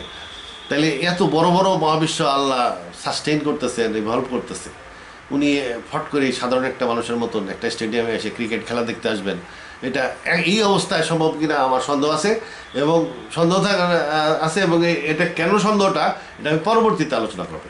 তবে কিয়ামতের মাঠে যেহেতু রাসূলুল্লাহ সাল্লাল্লাহু আলাইহি ওয়াসাল্লাম বলছেন আল্লাহ প্রথমে সাধনের মানুষের আকৃতিতে আসবেন, মানুষ তাকে আল্লাহ হিসাবে স্বীকার করবে না, তখন উনি চলে যাবেন এবং ফরমালি আসবেন। এটা রাসূলুল্লাহর বাণী। তো যাই হোক, বর্তমান পরিস্থিতি কি, আল্লাহ একটা নির্দিষ্ট ডোমেইনে থাকেন এবং তার নূরের তাজাল্লি এত বেশি যে তার দিকে যাওয়া যায় না। আর উনি যদি এই আরশের তার নিজের ডোমেইন থেকে বাইরেন, তাহলে উনি তার কুরসিতে করে বাইরান। কুরসি কেন বাইরেন? কুরসিটা তার কিছু প্রোটেকশন দেয়। কাকে প্রোটেকশন দেয়? যেখানে উনি যাচ্ছেন সেই গ্রহ বা নক্ষত্র ওইগুলাকে প্রোটেকশন দেয়, যেন উনি যাচ্ছেন আশেপাশের সমস্ত কিছু গ্রহ নক্ষত্র পুড়ে সারকার হয়ে গেল, সেরকম না যেন না হয়। এই প্রোটেকশনটা দেওয়ার জন্য উনি কুরসি ব্যবহার করেন। কুরসিটা প্রোটেকশন দেয় যে গ্রহে তিনি যান সেই গ্রহকে বা সেই নক্ষত্রকে বা সেই অবজেক্টকে প্রোটেকশন দেয় কুরসি। এই জন্য আল্লাহ বলছে এক্সটেন্ড হিট কুরসি into the universe, into the সামাওয়াত। আল্লাহ এক্সটেন্ড করে, এবং এই উভয়ের পরিচালনায় তাকে কোনো বেগ পেতে হয় না। Then how he is present everywhere. তাহলে যে আল্লাহর আকৃতি আছে, উনি বুঝলাম কুরসি এক্সটেন্ড করে এখানে ওখানে যান, ফেরেশতাদের দেখাশোনা করেন, এর মাধ্যমে তো এই দুই মহাবিশ্বের প্রতিপালন সম্ভব না। ফেরেশতাদের মাধ্যমে উনি জীব জগতের প্রতিপালন করতে পারেন। ফেরেশতাদেরকে কয়ে দিলেন এই গরু ছাগল বাছুর সব ঠিক মতন দেখিস, তো ফেরেশতারা ঠিক মতন দেখলো, গরু ছাগল বাছুর মানুষ সব ঠিক মতন দেখাশোনা করলো, এইটুকু হইতে পারে। সামাওয়াত অ্যান্ড জান্নাত, আরশ, আরাফ, বারজাক, ইলিন, সিজিন, এই যে বিশাল বিশাল এগুলো, যাই হোক, এইগুলা বিশাল বিশাল মহাবিশ্ব, এইটার সাস্টেইনিং অ্যান্ড ইভলভিং, এইটা তো এই আকৃতি বিশিষ্ট আল্লাহ দিয়ে সম্ভব না। এরকম দেখা যাচ্ছে না যে উনি এগুলাকে ধারণ করেন এবং প্রতিপালন করেন। যে আল্লাহর আলোচনা আপনি এতক্ষণ করলাম, এই যে আকৃতি বিশিষ্ট আল্লাহ, এই আকৃতি তো বিশিষ্ট আল্লাহর এমন কোনো গুণ আমরা দেখি নাই যা দিয়ে উনি এই এই ইউনিভার্সেস ধারণ করতে পারেন এবং বিবর্তন করতে পারেন। তাইলে আমাদের আল্লাহ সম্বন্ধে আরও জানতে হবে। আল্লাহ আকৃতি আছে, আরশে থাকেন, একই সাথে আল্লাহ সব জায়গায় থাকেন। সেইটা কিভাবে থাকেন এটা আমাদের বুঝতে হবে। উনি আমাদের শাহরগের চাইতে নিকটবর্তী। কিভাবে উনি শাহরগের চাইতে নিকটবর্তী?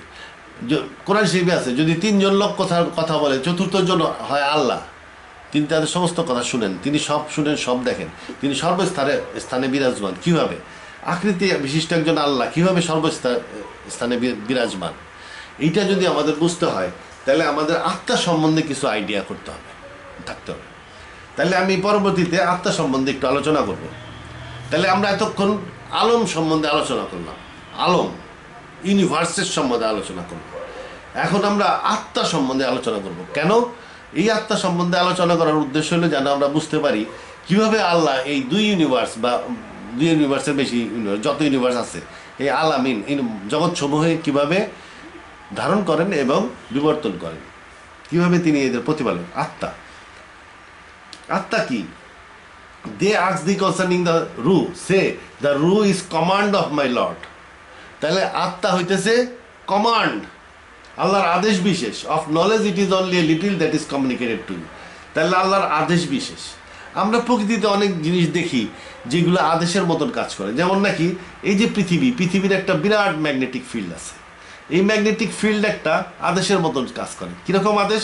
সে আদেশ করতেছে সোলার উইন্ডকে, যে সোলার উইন্ডকে আদেশ করতেছে ঢুকো না পৃথিবীর মধ্যে, ঢুকিস না, এই বাধা দিচ্ছে, যার ফলে সোলার উইন্ড এই দুই দিক দিয়ে চলে যাচ্ছে। তাহলে এই যে সূর্য থেকে সব সময় এমিনেটিং করতেছে, সূর্য বিপুল পরিমাণ সোলার উইন্ড এমিনেটিং করে। এই সোলার উইন্ড পৃথিবীতে ঢুকলে জীবজগৎ, গাছপালা, পশু পাখি সব মরে যেত। এই যেন মরে না যায়, প্রোটেকশনের জন্য আল্লাহ পৃথিবীকে একটা বিরাট চুম্বক ক্ষেত্র দিচ্ছেন। এই চুম্বক ক্ষেত্র কি কমান্ড হিসাবে কাজ করতেছে। কি কমান্ড? ঢুকিস না। কারণ দিচ্ছে কমান্ড, এই সোলার উইন্ডকে কমান্ড দিচ্ছে। তাইলে চুম্বক ক্ষেত্রটা একটা কি কমান্ড। তাহলে চুম্বক ক্ষেত্রটা একটা আত্মার ক্যারেক্টার ধারণ করে, একটা চুম্বক শক্তি একটা আত্মার ক্যারেক্টার ধারণ করে। এই যে পৃথিবী মাটি, এর মধ্যে চুম্বক শক্তি হইলেও কেমন, তবে ছোটখাটো না, বিশাল চুম্বক ক্ষেত্র চুম্বক শক্তি পৃথিবীর আছে। এটা বৈজ্ঞানিকরা বলে রোটেটিং, মানে পৃথিবী ঘুরতেছে। কনভেক্টিং, মানে পৃথিবীর মধ্যে যে লোহা আছে, গলিত লোহা আছে, এটা কনভেক্টিং, তল থেকে উপরে যায়, উপর থেকে নিচে যায়, convecting. And electrically conducting fluid can maintain magnetic field. মানে এটা থিওরি একটা দেওয়া লাগবে দিছে আর কি, ছাগলের মতন বানায় না এরকম। এটা মাটি দিবনি, ভিতরে ফ্লুইড ঢুকাইয়া ঘুরা, আর ওই ভিতরে এই কনভেক্টিং কারেন্ট তৈরি কর, ওইটা বিদ্যুৎ বানায় দেখা, থিরি মারে হালার পাহাড়া। তারপরে কি, সূর্যের মধ্যে তো ইয়ে নাই, ওগুলা কিছুই নাই, মাটি নাই, লোহা তো থাকারই কথা না। পৃথিবীর মধ্যে বুঝলাম গলিত লোহা আছে, গলিত লোহা চুম্বক হয় না। তো এরা বলতেছে ঠিক আছে, কনভেক্টিং হইলে হবে, ইলেকট্রিক্যালি কন্ডাক্টিং এবং কনভেক্টিং হইলে হবে। আচ্ছা ধরলাম ইলেকট্রিক্যালি এটা হইল, সূর্যের মধ্যে তো লোহা নাই, সূর্যের মধ্যে এখনো লোহা হয় নাই, ওই পর্যায়ে সূর্য যায় নাই। তাহলে লোহা যদি সূর্যের মধ্যে না থাকে, তাহলে সূর্যের মধ্যে এত শক্তিশালী চৌম্বক ক্ষেত্র সূর্যের কোত্থেকে আসলো? ওইখানে থিওরি মারে যে আয়নাইজড গ্যাসেরও চৌম্বক ক্ষেত্র থাকতে পারে। মানে বৈজ্ঞানিক হয়েছে, এখন কিছু একটা থিওরি মারতেই হবে, এই আর কি। এখানে দেখেন এই তারের মধ্যে দিয়ে বিদ্যুৎ প্রবাহিত হচ্ছে, এখানে দেখেন তারের মধ্যে দিয়ে বিদ্যুৎ প্রবাহিত, ম্যাগনেটিক ফিল্ডটা এরকম, আর কারেন্টটা এইদিকে প্রবাহিত হচ্ছে। তার মানে কি, এই ম্যাগনেটিক ফিল্ড কমান্ড হিসেবে কাজ করতেছে, সে ইলেকট্রনগুলোকে এই দিকে প্রবাহিত করতেছে, এই যে বুড়ো আঙুলের দিকে প্রবাহিত করতেছে ইলেকট্রনগুলোকে। তাহলে এই ম্যাগনেটিক ফিল্ড কি করতেছে, একটা ইলেকট্রনের উপরে কমান্ড হিসেবে কাজ করতেছে। তাহলে আমরা কনফার্ম করা যায় যে হ্যাঁ, ম্যাগনেটিক ফিল্ড একটা আত্মার চরিত্র ধারণ করে, ক্যারেক্টার ধারণ করে। তারপরে এখানে দেখেন একটা অ্যাটম হলো, অ্যাটমের মাধ্যমেই মহাবিশ্বটা তৈরি। অ্যাটম তৈরি হওয়া মানে মহাবিশ্ব তৈরি হওয়া। অ্যাটম তৈরি হওয়া, পুরো মহাবিশ্বের সব কিছুই অ্যাটমের তৈরি, সব কিছুই অ্যাটমের তৈরি। অ্যাটম তৈরি হওয়া মানে মহাবিশ্ব তৈরি হয়ে যাওয়া। তারপরে এই অ্যাটমের মধ্যে আমরা কি দেখতে পাই, এই অ্যাটমের মধ্যে 3টা ফোর্স ফিল্ড কাজ করে। এটা হলো স্ট্রং নিউক্লিয়ার ফোর্স ফিল্ড, এটা কিন্তু ম্যাগনেটিক ফিল্ড না, ম্যাগনেটিক ফোর্স ফিল্ড না, এটা হলো স্ট্রং নিউক্লিয়ার ফোর্স ফিল্ড। এটা খুব পাওয়ারফুল একটা ফোর্স ফিল্ড, কিন্তু এটার এলাকা খুব সীমাবদ্ধ থাকে। স্ট্রং নিউক্লিয়ার ফোর্স ফিল্ড কী করে, এই প্রোটনগুলোকে নিউক্লিয়াসের মধ্যে ধরে রাখে। প্রোটনগুলা রিপালসিভ, এই প্রোটনগুলা রিপালসিভ, এটা ছুটে চলে যাওয়ার কথা, কিন্তু এরা রিপালসিভ হওয়া সত্ত্বেও, একটা আরেকটার থেকে রিপালসিভ হওয়া সত্ত্বেও এরা একসাথে জড়াজড়ি করে থাকে। কেন? স্ট্রং নিউক্লিয়ার ফোর্স ফিল্ড এটাকে ধরে রাখে। তাহলে স্ট্রং নিউক্লিয়ার ফোর্স ফিল্ড কি, একটা কমান্ড। কাকে এই কমান্ডটা দেওয়া হয়েছে? প্রোটনকে কমান্ড দেওয়া হয়েছে। কি কমান্ড দেওয়া হয়েছে? যে সব জড়াজড়ি করে একসাথে নিউক্লিয়াসের মধ্যে থাকবি, খবরদার নিউক্লিয়াসের বাইরে যাবি না, কমান্ড। যেহেতু এই strong nuclear force field command হিসাবে কাজ করতেছে, অ্যাটমের নিউক্লিয়াসটা টিকে আছে, নাহলে এই নিউক্লিয়াস ভেঙে যেত, প্রোটনগুলো সারাই মরাই যায়, একটা থেকে দূরে চলে যেত, যার ফলে নিউক্লিয়াস থাকতো না। নিউক্লিয়াস না থাকলে তো অ্যাটমও থাকতো না। অ্যাটম না থাকলে, সমস্ত অ্যাটম যদি না থাকে, তাহলে সমস্ত ইউনিভার্স শেষ। তাহলে স্ট্রং নিউক্লিয়ার ফোর্স ফিল্ড কি, একটা কমান্ড, এটা একটা আত্মার চরিত্র ধারণ করে। তারপরে ইলেকট্রোম্যাগনেটিক ফোর্স ফিল্ড, এই যে ম্যাগনেটিক ফিল্ড, এ কি করতেছে, ইলেকট্রনগুলোকে অরবিটের মধ্যে রাখছে, ঘুরাচ্ছে। তাহলে এই ম্যাগনেটিক ফোর্স ফিল্ড এটাও একটা আত্মার ক্যারেক্টার ধারণ করে, কমান্ড হিসাবে কাজ করে। এই কমান্ডটা কার উপরে? ইলেকট্রনের উপরে এই কমান্ড। ইলেকট্রনগুলোর কমান্ড দিচ্ছে কি, যে এই অরবিটগুলোর মধ্যে থাক, অরবিটের বাইরে যাস না, কিংবা নিউক্লিয়াসের উপরে যায় ধাক্কা খাস না, অরবিটের মধ্যে থাক, ঘুরতে থাক। এমন সুন্দরভাবে ঘুরাচ্ছে, একটা আরেকটার সাথে গুতা লাগায় না, প্রত্যেকের অরবিট নির্দিষ্ট আছে। এখানে তো 3টা মাত্র ইলেকট্রন, 50-60টা ইলেকট্রন আল্লাহ অ্যাটমও আছে, ঠিক মতন ঘুরতেছে। কে ঘুরাচ্ছে? এই ম্যাগনেটিক ফোর্স ফিল্ড। এটা তাহলে একটা কমান্ড হিসাবে কাজ করতেছে। যেহেতু এটা কমান্ড হিসাবে কাজ করতেছে, সেহেতু এটা একটা আত্মার ক্যারেক্টার ধারণ করতেছে। এবারে উইক নিউক্লিয়ার ফোর্স ফিল্ড, এটাও অ্যাটমের মধ্যে কাজ করে এবং কিছু বিকিরণ ঘটায়। মানে সে বিকিরণ ঘটানো মানে কি, এই নিউক্লিয়াসের মধ্যে থেকে এই প্রোটন ভেঙে কি সব করে ইলেকট্রন কিছু আউট করে দেয়। তার মানে অর্থাৎ সে ব্যালেন্স মেনটেন করে আর কি। তাহলে আমরা অ্যাটমের মধ্যে 3টা ফোর্স ফিল্ড পাইলাম। এই 3টা ফোর্স ফিল্ডই কমান্ড হিসাবে কাজ করে, অর্থাৎ এইগুলাকে আমরা রুহ বা আত্মা বলতে পারি, রুহ। These force fields act as commands. Prophet said, the souls are like, এখন আমরা তো কোরআনের এত আলোচনা করলাম এতক্ষণ, They ask the concerning soul, say, Ru is command of my Lord, of knowledge it is only a little that is communicated to you. এটা আমি আলোচনা করলাম। এখন হাদিস আলোচনা করতে হবে, আয়াত আলোচনা করতে এখন হাদিস। রাসূলুল্লাহ কি বলছেন? The souls are like conscripted soldier, মানে কনস্ক্রিপ্টেড সোলজার, মানে ধরে মানে নতুন যোগ দিছে এরকম young soldier, conscripted soldiers, those whom they recognize they get along with, and those whom they do not recognize they will not get along with. দেখবেন যে পাঁচ ছয়টা ইয়াং সোলজার মনে করেন এক জায়গায় বসে আছে, যদি কেউ তাদের দিকে, অপরিচিত কেউ যদি তাদের দিকে যায় তাহলে খেলে দিবে, এই যাও যাও এখানে এসো না, এরকম খেলে দিবে। অপরিচিত লোক সে তাদের কাছে তারা আসতে দেয় না। ওই 5-6 জন সোলজার অপরিচিত লোককে আসতে দিবে না। আবার যদি পরিচিত লোক হয় তাহলে সেটাকে নিয়ে আসবে, নিয়ে এসে গল্প শুরু করবে, নানান রকমের গল্প করবে, এখানে গেছি এখানে গেছি, এইটা করছি এইটা করছি, বিশাল বিশাল গল্প মারতে থাকবে। আর অপরিচিত লোককে তারাই দিবে, যে ভাবটা এরকম যে তার কাছে অনেক সিক্রেট আছে, কাছে আসা যাবে না, সে বিশ্বাস করে না। তা যাই হোক, তাহলে এখানে এই হাদিসে কি বলতেছে? অপরিচিত লোককে তারাই দেয়, পরিচিত লোককে ডেকে আনে। তার মানে কি? এটা কি সোলস, সোলস থাকলে কি অ্যাট্রাকটিভ বা রিপালসিভ ফোর্স হিসাবে এই হাদিসে বর্ণনা করা আছে। এই হাদিসের অর্থ হলো souls are like conscripted soldier, those whom they recognize they get along in, মানে এটা একটা attractive force, and those whom they do not recognize they will not get along with, মানে এটা একটা রিপালসিভ ফোর্স হিসাবে কাজ করে, অ্যাট্রাকটিভ বা রিপালসিভ ফোর্স। যেমন উদাহরণস্বরূপ এইখানে এই যে ম্যাগনেটিক ফোর্স ফিল্ড কী করে?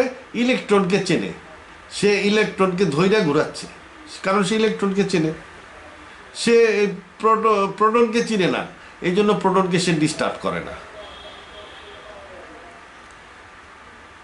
তাহলে এই হাদিস অনুযায়ী এই ম্যাগনেটিক ফিল্ড একটা সোল, আত্মা।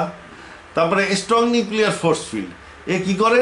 এ প্রোটনগুলোরে চিনে, এই জন্য প্রোটনগুলোকে ধৈর্য সেন্টারে বসায় রাখছে, সে প্রোটনগুলোকে চিনে, সে ইলেকট্রনগুলোকে চিনে না, যার ফলে সে ইলেকট্রনের ডিস্টার্বও করে না।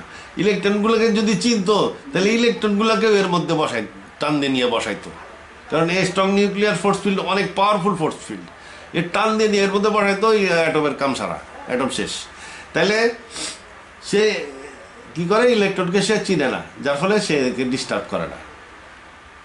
তাহলে এই হাদিস অনুযায়ীও আমরা দেখলাম যে এই যে তিনটা force field, strong nuclear force field, week nuclear force field এবং ইলেকট্রোম্যাগনেটিক ফোর্স ফিল্ডস, এরা বিভিন্ন ধরনের আত্মা। তাহলে বৈজ্ঞানিকরা যেটাকে ফোর্স ফিল্ড বলতেছে সেটাই ধর্ম বইতে আত্মা বলা হয়। আমি আবার বলি, বৈজ্ঞানিকরা যেটা ফোর্স ফিল্ড বলতেছে সেটাকেই ধর্মগ্রন্থে আত্মা বলা হয়, এবং ধর্মগ্রন্থ বৈজ্ঞানিকদের বই থেকে অনেক আগের থেকেই আছে, অনেক আদি। বৈজ্ঞানিকরা একটা নতুন নাম দিচ্ছে আর কি পুরান জিনিসের, তাছাড়া আর কিছুই না, জিনিস একই, যাহাই সোল তাহাই force field. Therefore a force field and a soul are the same thing, একই জিনিস।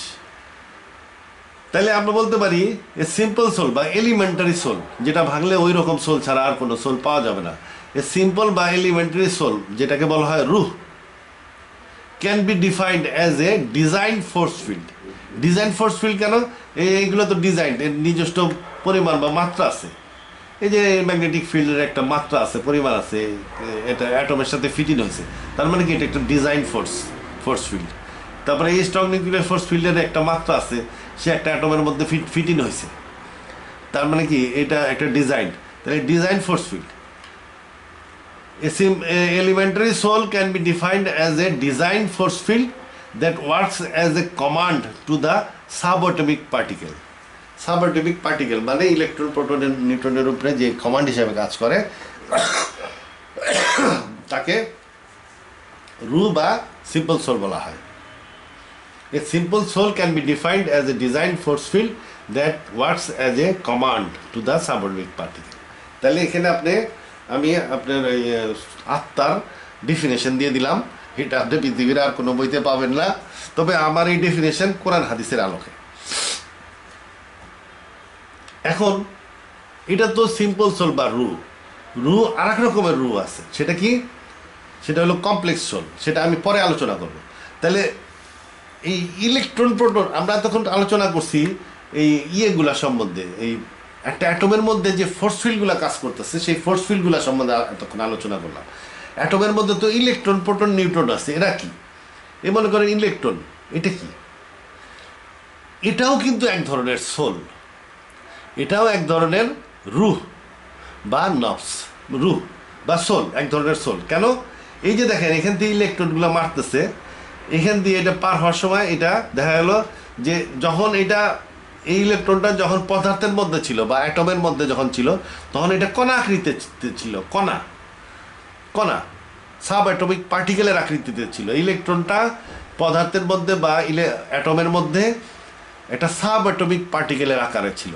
যখন এটা দিয়ে পার হয়ে গেল তখন এটা একটা তরঙ্গের আকৃতি লাভ করলো। এই যে তরঙ্গের আকৃতি লাভ করছে দেখেন, এটা যে কোনো দুইটা স্লিটের একটা স্লিট দিয়ে যাওয়ার কথা, গেলে এখানে দুইটা দাগ হওয়ার কথা, কিন্তু দুইটা স্লিটের একটা স্লিট দিয়ে যায় নাই, সে গেছে একটা তরঙ্গের আকৃতিতে, যার ফলে একটা ইন্টারফারেন্স প্যাটার্ন সৃষ্টি হয়েছে। ইন্টারফারেন্স প্যাটার্ন যেটা প্রমাণ করে যে এই জিনিসটা তরঙ্গের আকৃতিতে এই স্ক্রিন পার হয়েছে। তরঙ্গের আকৃতিতে যদি এই স্ক্রিনটা পার হয়, যদিও স্লট দুইটা, তবুও তরঙ্গ যদি পার হয় তাহলে এটা ইন্টারফারেন্স প্যাটার্ন তৈরি করবে। এটা বোঝা যাচ্ছে যে এই ইলেকট্রনটা এইখানে যখন পদার্থের মধ্যে ছিল তখন একটা সাবঅ্যাটমিক পার্টিকেল ছিল, কিন্তু যখন এটা চলা শুরু করছে তখন এটা তরঙ্গের আকৃতি লাভ করছে। তাহলে যেহেতু এটা তরঙ্গের আকৃতিতে চলে, তাহলে বোঝা গেল মূলত এটা একটা তরঙ্গ বা আত্মা, সোল। যখন অ্যাটমের মধ্যে যা থাকে তখন এটা সাবঅ্যাটমিক পার্টিকেল হিসাবে থাকে,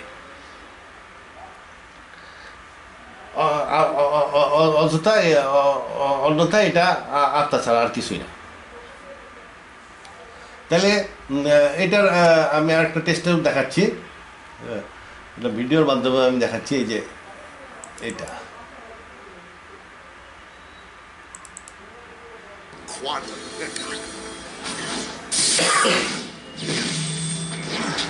An electron is a tiny, tiny bit of matter, like a tiny marble. Let's fire a stream through one slit. It behaves just like the marble, a single band. So, if we shoot these tiny bits through two slits, we should get, like the marbles, two bands. What? An interference pattern. We fired electrons, tiny bits of matter, through. But we get a pattern like waves, not like little marbles. Position with each other. Physicists were completely baffled by this, so they decided to peek and see which slit it actually goes through. They put a measuring device by one slit to see which one it went through and let it fly. But the quantum world is far more mysterious than they could have imagined. When they observed, the electron went back to behaving like a little marble. It produced a pattern of two bands, not an interference pattern of many. The very act of measuring or observing which slit it went through meant it only went through one, not both. The electron decided to act differently, as though it was aware it was being watched.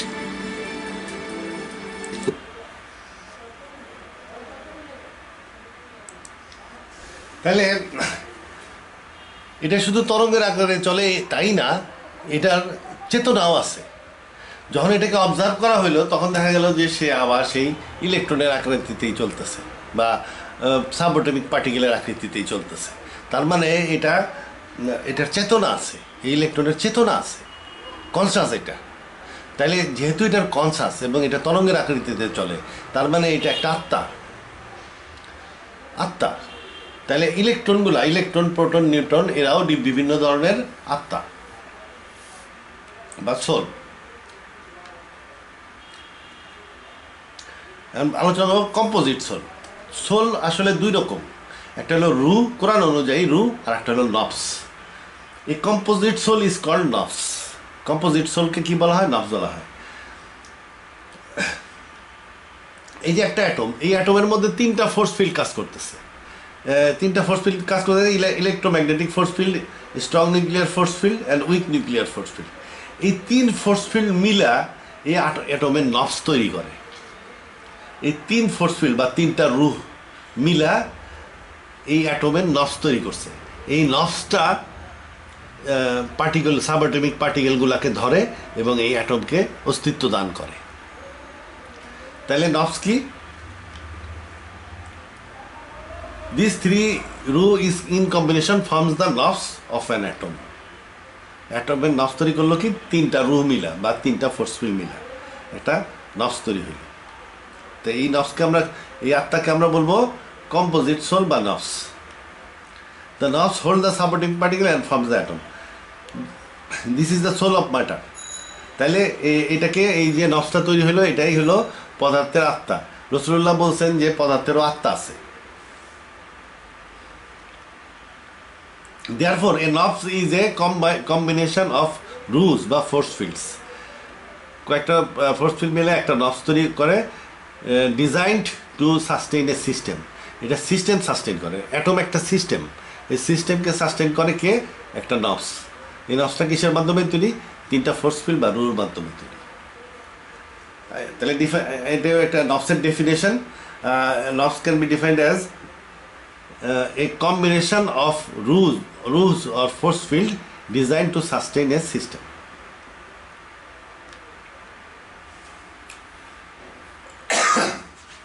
বৈজ্ঞানিকরা এখন পর্যন্ত 4 ধরনের force field আবিষ্কার করছে। 4 ধরনের force field: gravity, week nuclear force field, electromagnetic force field, strong nuclear force field. এই 4 ধরনের force এখন পর্যন্ত বৈজ্ঞানিকরা আবিষ্কার করছে।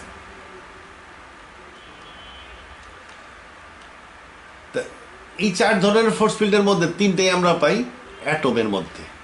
অ্যাটম নিয়ে অনেক গবেষণা হয়েছে, বৈজ্ঞানিকরা অ্যাটম বোম টম বানাইছে। এই জন্য এই অ্যাটমের মধ্যে যে ফোর্স ফিল্ডগুলো কাজ করে এটা আবিষ্কার হয়ে গেছে। এই 3 ধরনের, এই 3টা হলো অ্যাটমের মধ্যে আমরা পাই। অবশ্য অ্যাটমের মাধ্যমে এই মহাবিশ্ব তৈরি, না অ্যাটম ছাড়া আর কি আছে? সবই তো অ্যাটম। অ্যাটমের মাধ্যমেই সৃষ্টি জগৎ তৈরি হয়েছে। তাহলে এই সৃষ্টি জগতের মধ্যে মূল ফোর্স ফিল্ড হলো 3টা, এই 3টা। আর ওভারঅল ইউনিভার্সকে ডিজাইন করছে গ্র্যাভিটি। তাহলে এটা অ্যাটমের মধ্যে পাওয়া যায়। এই যে বৈজ্ঞানিকদের ধারণা অনুযায়ী এই 3টা ফোর্স ফিল্ড, এই 3টা সৃষ্টির শুরুতে 3টা ফোর্স ফিল্ড একত্রিত অবস্থায় ছিল। এই যে একত্রিত অবস্থা, এটাকে বলা হয় তারা বলে গাট ফোর্স। গাট ফোর্স বলে, গাট force.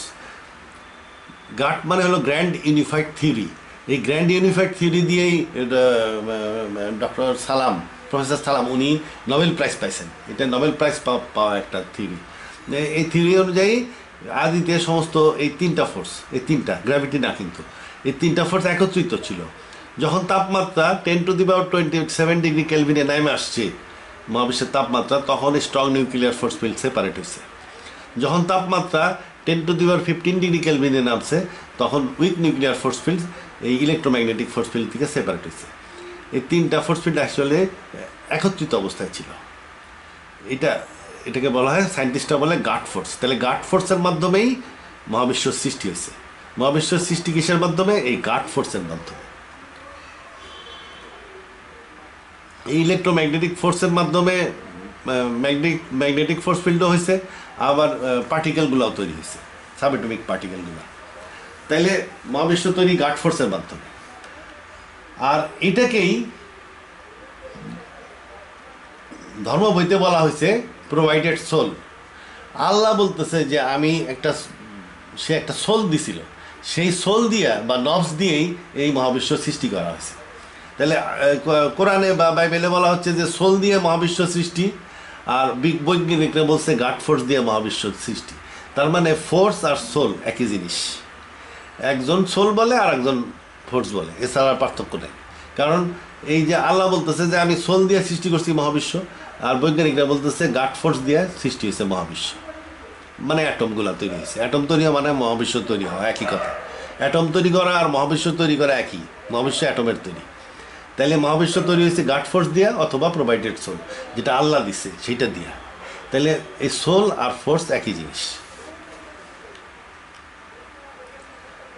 According to the Quran gravity is not provided. গ্র্যাভিটিও একটা ফোর্স ফিল্ড, কিন্তু এটা এর মধ্যে প্রোভাইডেড সোলের মধ্যে ছিল না, বা গার্ড ফোর্সের মধ্যেও ছিল না। বৈজ্ঞানিকরাও বলে যে এই গ্র্যাভিটি গার্ড ফোর্সের অংশ না। বৈজ্ঞানিকদের হিসাব অনুযায়ী ডক্টর প্রফেসর সালামের হিসাব অনুযায়ীও এটাই বলা হচ্ছে যে এই গ্র্যাভিটি গার্ড ফোর্সের সাথে তারা ধরে না, এটা আউট। এবং কোরআন অনুযায়ী এটা প্রোভাইড করা হয় নাই, গ্র্যাভিটিকে আল্লাহ প্রোভাইড করে নাই, এটা আল্লাহর সাথেই আছে। এটা আমি পরে গ্র্যাভিটি সম্বন্ধে আমি পরে আলোচনা করব, আমি এখন ওই প্রোভাইডেড সোল সম্বন্ধে আলোচনা করতেছি। Allah created the universe with soul guard force provided from his own body. নিজের শরীর থেকে আল্লাহ এই এই এই নফসটা দিছিল। এটা একটা কম্পোজিট সোল ছিল যেটা দিয়ে ইউনিভার্স তৈরি হয়েছে। The provided soul has the tendency to form matter, so it shows wave particle duality. তরঙ্গ হয় আবার পার্টিকেল, সাবঅ্যাটমিক পার্টিকেল হয়ে যায়। এটা এই যে ডুয়ালিটি দেখায় তারা, এইটার কারণ হলো এই প্রোভাইডেড সোলটা সৃষ্টির জন্য দেওয়া হয়েছিল। এই যে প্রোভাইডেড সোল, এটা বাইবেলে এভাবে উল্লেখ আছে, in the beginning when God created the universe the earth was non existent, the raging ocean that covered everything was engulfed in total darkness and the soul of God was hovering over the water. এখানে দুইটা জিনিস দেখতে হবে।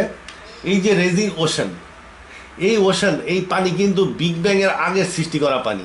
এই পানি কিন্তু মহাবিশ্ব সৃষ্টির আগে ছিল, বিগ ব্যাংয়ের আগে এটা তৈরি হয়েছিল। এই পানিটা তো ছিল সুপার স্পেসে, এই ইউনিভার্সাল স্পেসের এই পানিটা ছিল না, এটা ছিল সুপার স্পেসে ছিল। The water was another universe created for another universe. এটা হলো জান্নাতের জন্য তৈরি করা হয়েছিল, জান্নাত ভর্তি পানি, জান্নাতের জন্য আল্লাহ পানি সৃষ্টি করছিল এবং এই পানিটা ছিল সুপার স্পেসে। আর এই যে সোল অফ গড, এই সোল অফ গড মানে কি, এই যে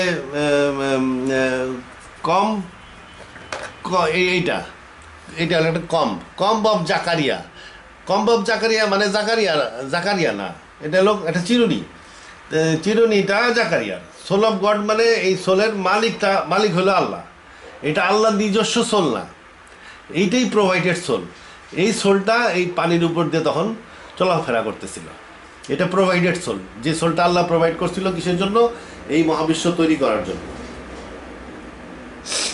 সোল অফ গডকে আল্লাহ নিজের সোল থেকে আলাদা করে দিয়ে দিছিল, কাইটে দিয়ে দিছে, প্রোভাইডেড সোল।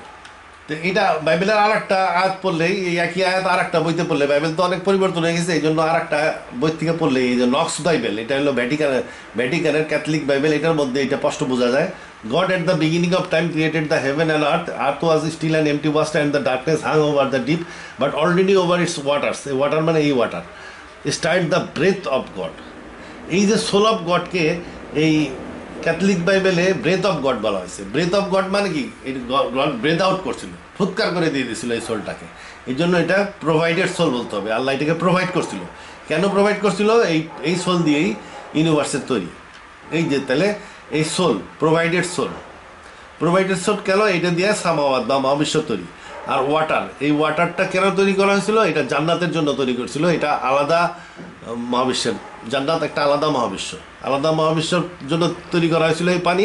এবং এইটাও সুপার স্পেসের মধ্যে ছিল, এটাও সুপার স্পেসের মধ্যে ছিল। তাহলে আমরা দুইটা জিনিস পাইলাম, একটা সোল পাইলাম বা কম্পোজিট সোল, নফস পাইলাম, আর একটা হলো পানি পাইলাম। এই সোল এবং পানি কোরআনে উল্লেখ আছে। Quran, he it is who created the skies and the lands, মানে সামাওয়াত আল আরদ, in 6 days and his throne was over the water. এই ওয়াটার, তাহলে এই ওয়াটারটার কথা কোরআনে উল্লেখ আছে। আর এই সোলের কথা উল্লেখ আছে Quran, he created you from a soul single নফসিন ওয়াহিদাতিন। তোমাদেরকে সৃষ্টি করছেন নফসিন ওয়াহিদাতিন থেকে। তাহলে নফসিন ওয়াহিদাতিন যা ওই প্রোভাইডেড সোল, একই কথা। আল্লাহ এই সোলটাকে নিজের নফস থেকে, আল্লাহ এটা একটা সোল, এটা কম্পোজিট সোল ছিল, এই কম্পোজিট সোল বা নফস, এই নফসটাকে নিজের নফস থেকে আলাদা করে কাইটা দিয়ে দিচ্ছে আর কি। কিসের জন্য, এই ইউনিভার্স বা এই মহাবিশ্ব তৈরি করার জন্য।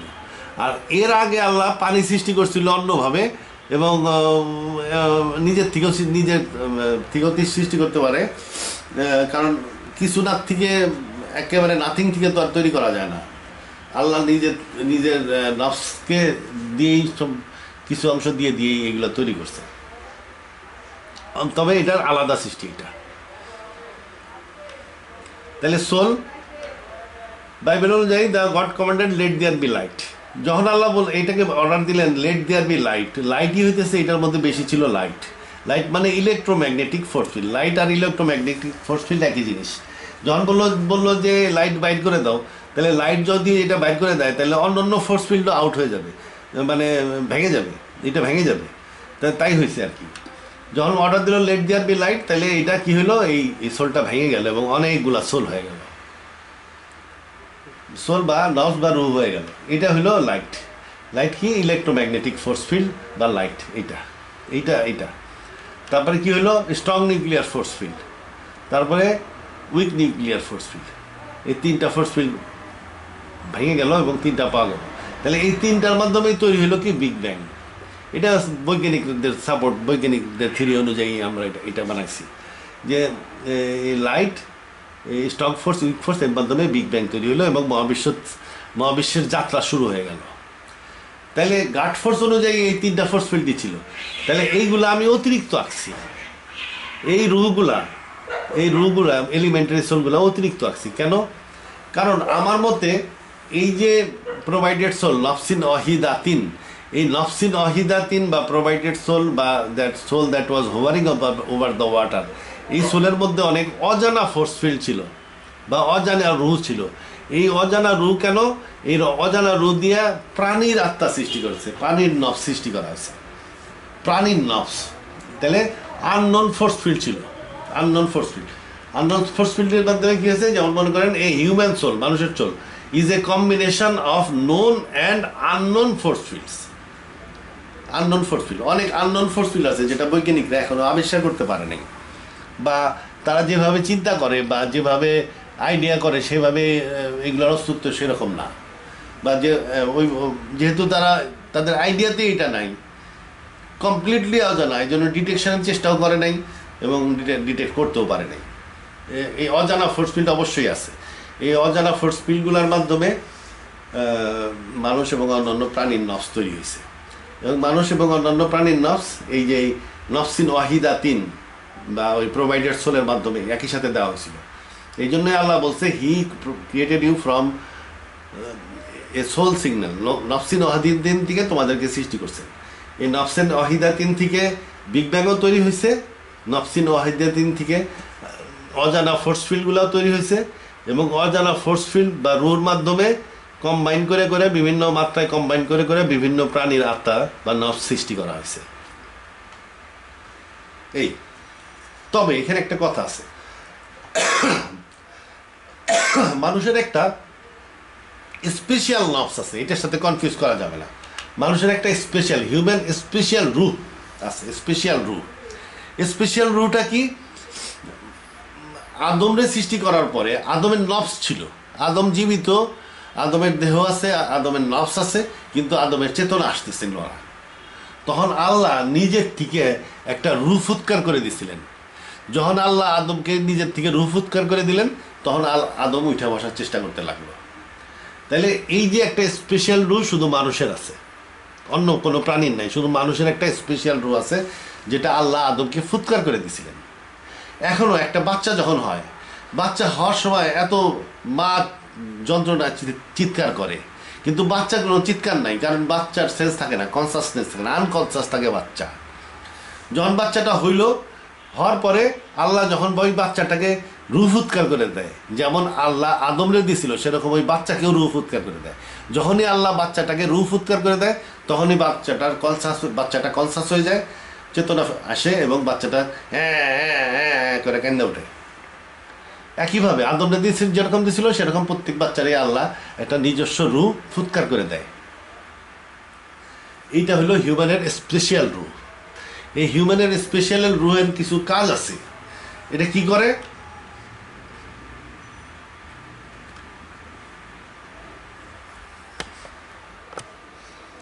এটা মানুষের স্পেশাল যে এই রুটা, এটা মানুষের কলব সৃষ্টি করে বা মাইন্ড তৈরি করে। মাইন্ড তৈরি করা মানে চেতনা সৃষ্টি করা মানে একটা মানুষ, আল্লাহ বলে কি, আমি ঘুমন্ত অবস্থায় তার রূহ কবজ করি। ওই যে স্পেশাল রু আল্লাহ দিছিল সেইটাকে আল্লাহ কবজ করে। যখন আল্লাহ রুটাকে কবজ করে নিয়ে যায় তখন মানুষ ঘুমায় পড়ে। আবার যখন আল্লাহ রু ফেরত দেয় তখন তার মাইন্ডটা আবার তৈরি হয়, সে চিন্তা করা শুরু করে। যখনই সে চিন্তা করা শুরু করে তখনই তার ঘুমটা ভেঙে যায়। একটা জাগরিত মানুষ মানে চিন্তাশীল মানুষ। একটা মানুষ ঘুমায় আছে, ঘুম ভেঙে গেলেও সে চিন্তা করা শুরু করলো যে আমি একটু পরে ওইটা অফিসে যাব, তার মানে তার ঘুম শেষ। সে চোখ খুলুক আর না খুলুক তার ঘুম শেষ। তাহলে বোঝা যাচ্ছে যে এই রুর সাথে চেতনা সম্পর্কিত, চেতনার সাথে মাইন্ড সম্পর্কিত। মাইন্ড ক্রিয়েট করে এই স্পেশাল রু বা রু, যেটা আল্লাহ ফুৎকার করে দিছে। কোরআন হাদিস অনুযায়ী এই রুটা, স্পেশাল রুটা সেটা হলো মানুষের বুকে একটা মাংসপিণ্ড আছে, সেই মাংসপিণ্ডে এই রুটা সেট হয়, স্পেশাল রুটা সেট হয়। আল্লাহ ঘুমের সময় কবজ করে, আবার ঘুম শেষ হয়ে গেলে আল্লাহ ফেরত দেয়। এই বুকের মাসেলে এটা সংযোজিত হয় এবং বুকের মাসেলের সাথে যে নার্ভস আছে এই নার্ভসের সাথে কানেকশন আছে ব্রেনের। তাইলে ব্রেন, নার্ভ, বুকের মাসেল এবং এই স্পেশাল রু, এই চাইরে মিলে তৈরি হয় হলো মানুষের মন তৈরি হয়। তাহলে এই রুটা কি করে মাইন্ডের বেস হিসাবে কাজ করে, মাইন্ডের মনের ধারক হিসাবে কাজ করে। এই রুকে নিয়ে গেলে মাইন্ড আর থাকে না, মাইন্ড ইনঅ্যাক্টিভ হয়ে যায়, মানুষ ঘুমায় যায়, আনকনসাস হয়ে যায়। আবার যখন রুটা দেওয়া হয় মানুষের আবার কনসাস হয়ে যায়, মাইন্ড চালু হয়ে যায়। তাহলে মাইন্ড ক্রিয়েট করে কে? এই রু। কিসের সাহায্যে করে? বুকের মাসেল, বুকের nervous system, central nervous system এবং ব্রেনের মধ্যে অনেক ল্যাঙ্গুয়েজ আছে, ডাটা আছে, নলেজ আছে। এইগুলাকে ব্যবহার কইরা এই নার্ভাস সিস্টেম এবং বুকের মাসেলের মাধ্যমে এই রুটা মানুষের কলব বা মন সৃষ্টি করে। এই রু রিলেটেড দুইটা ইমোশনও আছে, যেমন আনন্দ এবং দুঃখ। এই দুইটা হলো রু রিলেটেড ইমোশন। একটা 10টা ছাগলের মধ্যে থেকে একটা ছাগল জবাই করে খাই ফেললে ওগুলা বাকি ছাগলগুলা দুঃখ পায় না, কারণ ওই ছাগলগুলা রু নাই। রু না থাকা মানে হচ্ছে রু রিলেটেড ইমোশনও না থাকা। তাহলে ওদের রু রিলেটেড ইমোশন নাই, ওরা দুঃখ বা আনন্দ পায় না। দুঃখ, আনন্দ, রু রিলেটেড ইমোশন এটা শুধু মানুষেরই আছে।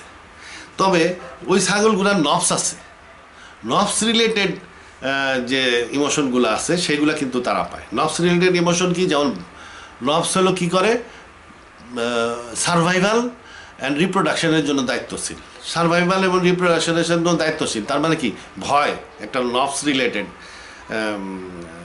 ইমোশন। তারপরে রিপ্রোডাকশনের সাথে জড়িত আছে ভালোবাসা, তাহলে লাভ একটা নফস রিলেটেড ইমোশন। তারপরে আরও অনেক এই ধরনের অনেক আনন্দ মানে সুখ শান্তি, এগুলা বিভিন্ন ধরনের নফস রিলেটেড ইমোশনও আছে, যেগুলা নফসে সব প্রাণীরই আছে।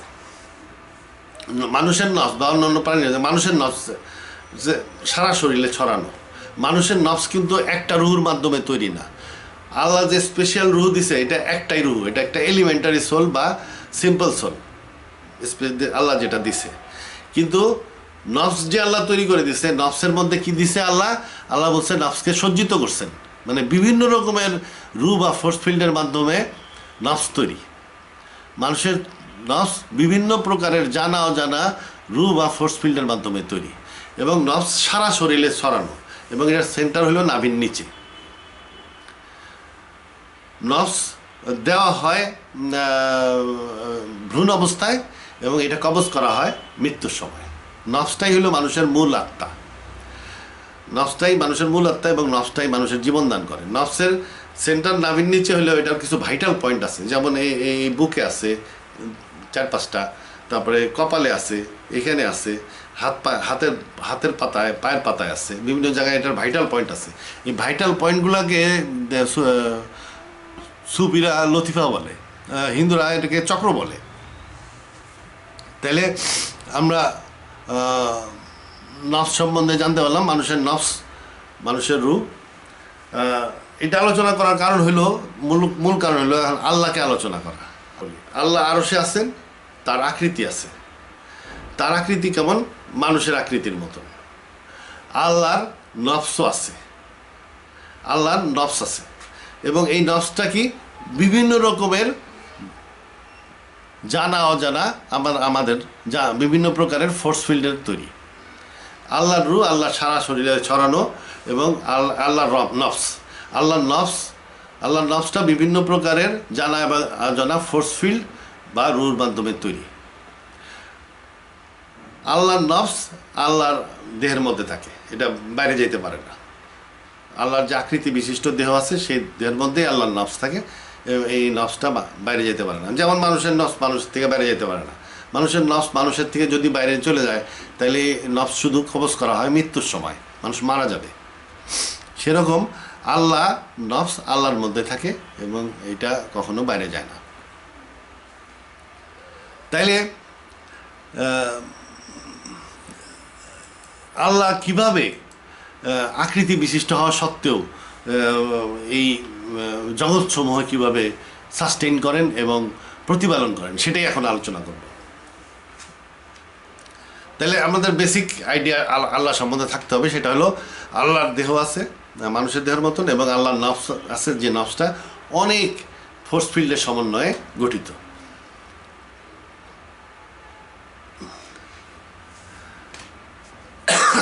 আল্লাহ এই ইউনিভার্সগুলোকে সাস্টেইন করেন এবং ইভলভ করেন কিভাবে? ইস্তাওয়ার মাধ্যমে। এটা কোরআন শরীফে আছে, ইস্তাওয়ার মাধ্যমে।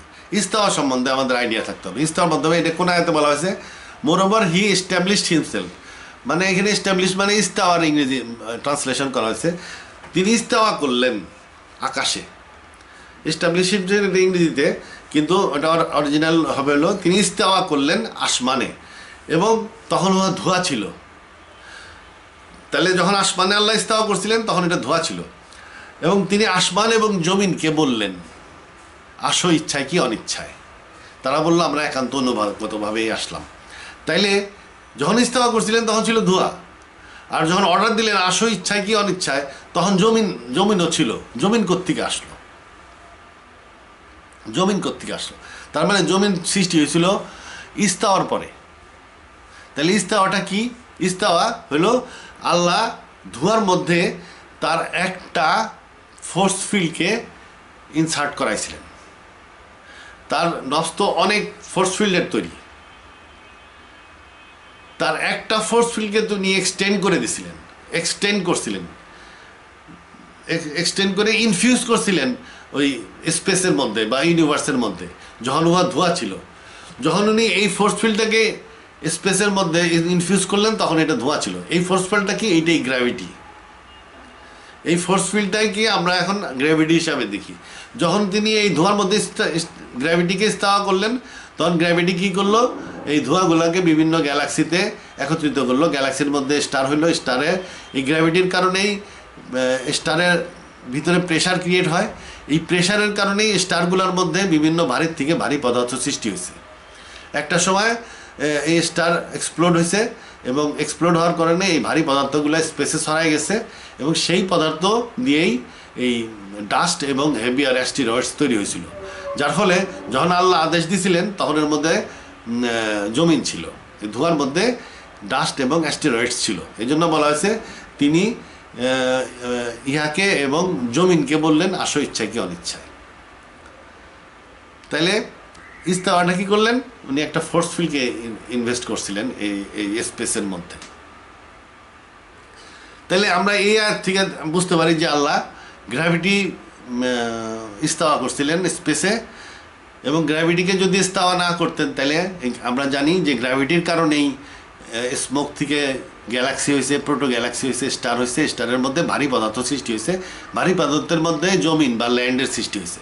যেহেতু আমরা জানি গ্র্যাভিটির মাধ্যমে এগুলো সৃষ্টি হয়েছে, তার মানে কি এই ইস্তাওয়াটা করছিলেন উনি গ্র্যাভিটি। তাহলে গ্র্যাভিটি কি? আমরা আলোচনা করছি গ্র্যাভিটি এক ধরনের এলিমেন্টারি সোল বা রু। তাহলে এই রুটা আসলো কোত্থেকে? এটা আল্লাহর নফস থেকে আল্লাহ এক্সটেন্ড করে দিয়েছিলেন স্পেসের মধ্যে, ইউনিভার্সের মধ্যে, এবং এক্সটেন্ড করে এটাকে ইনফিউজ করছিলেন এই স্পেসের মধ্যে। এই ইনফিউজ করাটাকে ইস্তাওয়া করা বলে। এখানে শুধু এই একটা আয়াত না, আরও আয়াত আছে। Do they not see the birds controlling the atmosphere of the sky? None holds them except Allah. Most surely it is sign for a people who believe. তাহলে এই আয়াতে বলতেছে আল্লাহই পাখিকে ধরে রাখেন, পাখি ওরে, কিন্তু যদি গ্র্যাভিটি এটাকে ধরে না রাখতো, এই পাখিকে এর সেন্টার অফ গ্র্যাভিটি সিজি বরাবর বা সেন্টার অফ গ্র্যাভিটি বরাবর যদি টাইনা না রাখতো, তাইলে পাখি উড়ার চেষ্টা করলে অফ ব্যালেন্সড হয়ে যেত, অফ ব্যালেন্স হয়ে উল্টায় পাল্টা যেত, কারণ এটার ওজন শূন্য হয়ে যেত। গ্র্যাভিটি ধরে না রাখলে এই পাখি ওজন শূন্য হয়ে যেত এবং উঠতে পারতো না। তাহলে পাখিকে কে ধরে রাখছে? গ্র্যাভিটি ধরে রাখছে। আর আল্লাহ বলতেছে পাখিকে আমি ধরে রাখি এই আয়াতে। নান হোল্ড দেম এক্সেপ্ট আল্লাহ, আল্লাহ ছাড়া কেউ ধরে রাখে না। তার মানে কি? গ্র্যাভিটি আল্লাহর একটা শক্তি বা ফোর্স। আল্লাহর ফোর্স মানে আল্লাহর একটা রু, তিনি নফস থেকে এটাকে এক্সটেন্ড করে দিছেন। নফস থেকে আল্লাহ ইস্তাওয়া করছেন স্পেসের মধ্যে। এই যে গ্র্যাভিটি সমস্ত গ্রহ নক্ষত্রগুলোকে ধরে রাখছে, সেরকম পৃথিবীকেও ধরে রাখছে, এবং পৃথিবীর মাধ্যমে এই গ্র্যাভিটি পাখিগুলাকে ধরে রাখছে। এটাই আল্লাহ এই আয়াতে বলতেছেন পাখিকে আমি ধরে রাখি। এটা আর একটা আয়াতে আছে, do they not observe the birds above them spreading their wings and folding them in, none hold them except most gracious. তাহলে আল্লাহ ছাড়া কেউ পাখিকে ধরে রাখে না। তার মানে কি? গ্র্যাভিটি আল্লাহর শক্তি। আর একটা আয়াত আছে, he covers the night with day. Covers the night with day মানে পৃথিবীকে তিনি ঘোরান, seeking it rapidly, and the sun and the moon the stars, চন্দ্র সূর্য নক্ষত্র তিনিই পরিচালনা করেন। আমরা জানি চন্দ্র সূর্য নক্ষত্র পৃথিবী এগুলো পরিচালনা করে গ্র্যাভিটি। আল্লাহ বলতেছে এটা আমিই করি। তার মানে কি? গ্র্যাভিটি আল্লাহর শক্তি। এখন গ্র্যাভিটি একটা ইন্ডিপেন্ডেন্ট ফোর্স, ইউনিভার্সাল ফোর্স হইতে পারত, কিন্তু আসলে তা না, এটা আল্লাহর সাথে যুক্ত আছে। যদি গ্র্যাভিটি ইন্ডিপেন্ডেন্ট ফোর্স হইতো, তাহলে এই পৃথিবী, এই মহাবিশ্বটা এত সুন্দরভাবে ডিজাইনড হইতো না। মহাবিশ্বটা পারফেক্টলি ডিজাইন, চাঁদ সূর্য এভরিথিং, পৃথিবী ঘুরতেছে পারফেক্টলি, চাঁদ পারফেক্টলি ঘুরতেছে পারফেক্ট ডিস্টেন্সে, সূর্য পারফেক্টলি চলতেছে, এই পুরো মহাবিশ্ব পারফেক্ট। তাহলে এই পারফেক্ট মহাবিশ্ব সৃষ্টি হয়েছে কারণ হইতেছে গ্র্যাভিটি আল্লাহর শক্তি। যদি এটা একটা ইন্ডিপেন্ডেন্ট ইউনিভার্সাল ফোর্স হইতো, তাহলে এত পারফেক্ট ইউনিভার্স তৈরি হইতো না। এটাও আল্লাহ কোরআনে বলছে। আসমানের দিকে দেখো, দেখো কোনো ত্রুটি নাই। তার মানে গ্র্যাভিটি আল্লাহর শক্তি।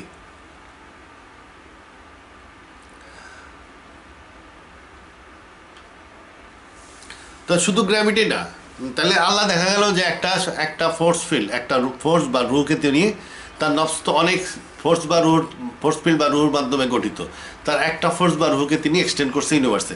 শুধু এইটা না, আরও আছে। বৈজ্ঞানিকরা 1990-এর দশকে সুপারনোভা কসমোলজিক্যাল প্রজেক্ট এবং হাইজেট সার্চ টিম এরা দেখলো যে ইউনিভার্সের সম্প্রসারণের গতি বাড়তেছে, যার ফলে তারা বুঝলো যে ইউনিভার্সের মধ্যে একটা ফোর্স অফ এক্সপানশন কাজ করতেছে। তাইলে ইউনিভার্সের মধ্যে একটা এক্সপানশনের ফোর্স আছে, এটাকে বৈজ্ঞানিকরা বলে ডার্ক এনার্জি। এই ডার্ক এনার্জিও আল্লাহর শক্তি, কারণ এটা কোরআনে আছে, and the sky we constructed with support and indeed we surely are expander. তাহলে বৈজ্ঞানিকরা বলতেছে একটা শক্তি আছে, ফোর্স ফিল্ড আছে যেটা, বা ফোর্স আছে বা এনার্জি আছে যেটা ইউনিভার্সকে সম্প্রসারণ করে। আর আল্লাহ বলতেছে আমি ইউনিভার্সকে সম্প্রসারণ করি। তার মানে ওই যে ফোর্স যেটা ইউনিভার্সকে সম্প্রসারণ করতেছে, এটা আল্লাহর শক্তি। তাহলে আমরা ডার্ক এনার্জিও পাইলাম আল্লাহর শক্তি হিসাবে। তাহলে দেখা গেল তিনি আর একটা রুকে, শুধু গ্র্যাভিটি না, আর একটা রু বা ফোর্স ফিল্ডকেও উনি ইস্তাওয়া করছিলেন, ইনফিউজ করছিলেন। এছাড়াও ভ্যাকুয়াম এনার্জি বৈজ্ঞানিকরা এখন আবিষ্কার করছে বা ডেফিনেটলি প্রেডিক্ট করতেছে যে স্পেসের মধ্যে এনার্জি আছে। Vacuum energy is underlying background energy, that exist in the space throughout the universe. সারা ইউনিভার্সেই এই ভ্যাকুয়াম এনার্জি আছে, এটা একটা আন্ডারলাইন ব্যাকগ্রাউন্ড এনার্জি। আর আল্লাহ কি বলতেছেন? তিনি Allah is the light of the skies and land. Allah আসমান জমিনের আলো, আসমান জমিন ব্যাপীতে আল্লাহর আলো ছড়ানো। তার মানে দেখা গেল যে আল্লাহ আলো বা নূর এই ইনফিউজ করছেন এই স্পেসে। তাহলে 3 নাম্বার পাওয়া গেল, আল্লাহ বা আলো বা নূরকে ইনফিউজ করছেন। এই যে ভ্যাকুয়াম এনার্জি, তা এর পরিমাণ কিন্তু অনেক উচ্চ, 10⁻113 জোলস পার স্কোয়ার মিটার। এত এনার্জি আছে এই স্পেসের মধ্যে, 10⁻113 জোলস পার স্কোয়ার মিটার এই এনার্জির লেভেল। তাহলে 3 নম্বর ফোর্স আমরা পাইলাম। এছাড়াও সাবঅ্যাটমিক লেভেলে এই 1982 দশকে আলিয়ান স্পেক একটা এক্সপেরিমেন্ট করতে দেখা গেল যে একটা অ্যাটম থেকে যদি দুইটা পার্টিকেল ছুটে যায়, মহাবিশ্বের শেষ প্রান্ত যদি তারা চলে যায়, দুই প্রান্তে চলে গেল, একটার অবস্থা যদি পরিবর্তন হয় আর একটার অবস্থা পরিবর্তন হয়, এটা তারা এন্ট্যাঙ্গেল থাকে। এই এন্ট্যাঙ্গেলমেন্ট থেকে বোঝা গেল যে তারা একটা ফিল্ড অফ এক্সিস্টেন্সে থাকে। তাহলে এটাও ফোর্স ফিল্ড, তাহলে ইলেকট্রন বা এই প্রোটন, নিউট্রন, এই কোয়ান্টাম লেভেলেও বিভিন্ন রকমের ফোর্স ফিল্ড আছে যারা এই সাবঅ্যাটমিক পার্টিকেলকে ধরে রাখে। যেমন আল্লাহ যখন ইলেকট্রন বানাইছিল তখন একটা ফোর্স ফিল্ডকে ইস্তাহ করছিল, যেটা ইলেকট্রনকে ধরে রাখে। যখন প্রোটন বানাইছিল তখন হয়তো এক বা একাধিক ফোর্স ফিল্ডকে ইনফিউজ বা ইস্তাহ করছিল, যেটা প্রোটনকে ধরে রাখে। এরকম বিভিন্ন সাবঅ্যাটমিক লেভেলেও বেশ কিছু ফোর্স ফিল্ড আল্লাহ ইনভেস্ট করছে বা ইস্তাহ করছে। তাহলে এই জন্যই যেহেতু সাবঅ্যাটমিক পার্টিকেলেও আল্লাহ ধারণকারী, এই জন্য আল্লাহ যখন বলেন হও তখন হয়ে যায়। To him is due the প্রাথমিক সৃষ্টি, original of the skies and land, and when he decrees the matter he says to it be and it is.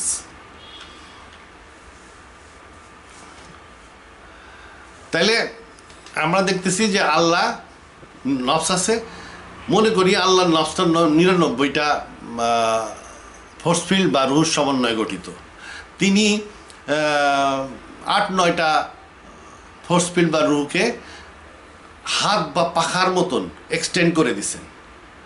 8-9টা রুহ বা ফোর্স ফিল্ডকে হাত বা পাখার মতন এক্সটেন্ড করে দিছেন। এই ডাইন পাশের এক্সটেনশন দিয়ে তিনি সামাওয়াতকে ধরে রাখছেন বা এই ইউনিভার্সকে ধরে রাখছেন, এবং বাম পাশের এক্সটেনশন দিয়ে উনি জান্নাতকে ধরে রাখছেন।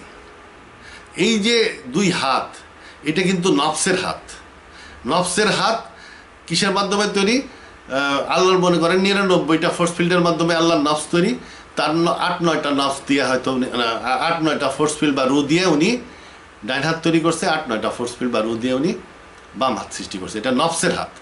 আল্লাহর কিন্তু ফিজিক্যাল হাত আছে, ওই হাত কিন্তু ইউনিভার্স বা জান্নাতে ছড়ানো না, ওটা ফিজিক্যাল হাত।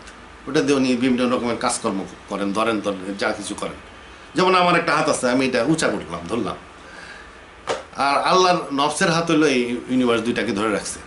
এছাড়াও আল্লাহর আরও নফস এক্সটেন্ড করতে পারেন, যেমন আল্লাহর ফেস থেকে উনি হয়তো 1-2টা রুকে বা ফোর্স ফিল্ডকে এক্সটেন্ড করছেন, বুকের থেকেও 1-2টা রুকে এক্সটেন্ড করছেন। এইগুলো স্পেশাল কাজ করে, এটা ডিজাইন না। আল্লাহ যে উইং বা হাতের মতন যে হাতে ফোর্স ফিল্ড এক্সটেন্ড করছেন, এগুলোকে উনি ডিজাইন করছেন, এগুলো একটা ফিক্সড ওয়েতে কাজ করে। এই জন্য এই ফিক্সড ওয়েতে কাজ করে দেখেই আমরা এগুলাকে ন্যাচারাল ল বলে মনে করি। কিন্তু আল্লাহ ফেস থেকে বা বুক থেকে যে ফোর্স ফিল্ড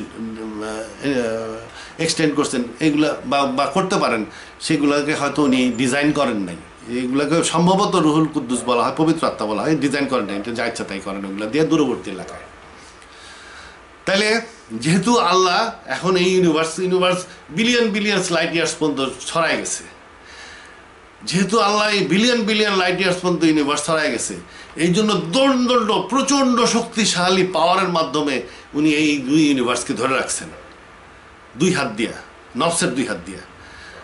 যেহেতু ইউনিভার্স অনেক বিস্তৃত হয়েছে, সেহেতু উনি বিপুল পাওয়ারের মাধ্যমে এই ইউনিভার্স দুইটাকে ধরে রাখছেন, যার ফলে আল্লাহর নূরের তাজাল্লির কারণে আল্লাহর কাছে যাওয়া যায় না। এমনকি আল্লাহ যদি কোনো কিছু দেখতে চান, করতে চান, নিজস্ব কোনো কিছু করতে, ইউনিভার্সের দিকে যদি উনি তাকান বা এই সামনের ফোর্স ফিল্ড দিয়ে যদি কিছু দেখতে চান বা করতে চান, তাহলে ওইখান থেকেও যে পাওয়ার বেরোবে সেটার পরিমাণও হবে অনেক বেশি, এত বেশি আমাদের কল্পনার বাইরে। কারণ ইউনিভার্স অনেক দূরে, যেহেতু দূরত্ব বেশি, সেহেতু খুব বেশি রকম পাওয়ার না দিলে উনি ওই পর্যন্ত ভালো মতন দেখতে বা করতে পারবেন না।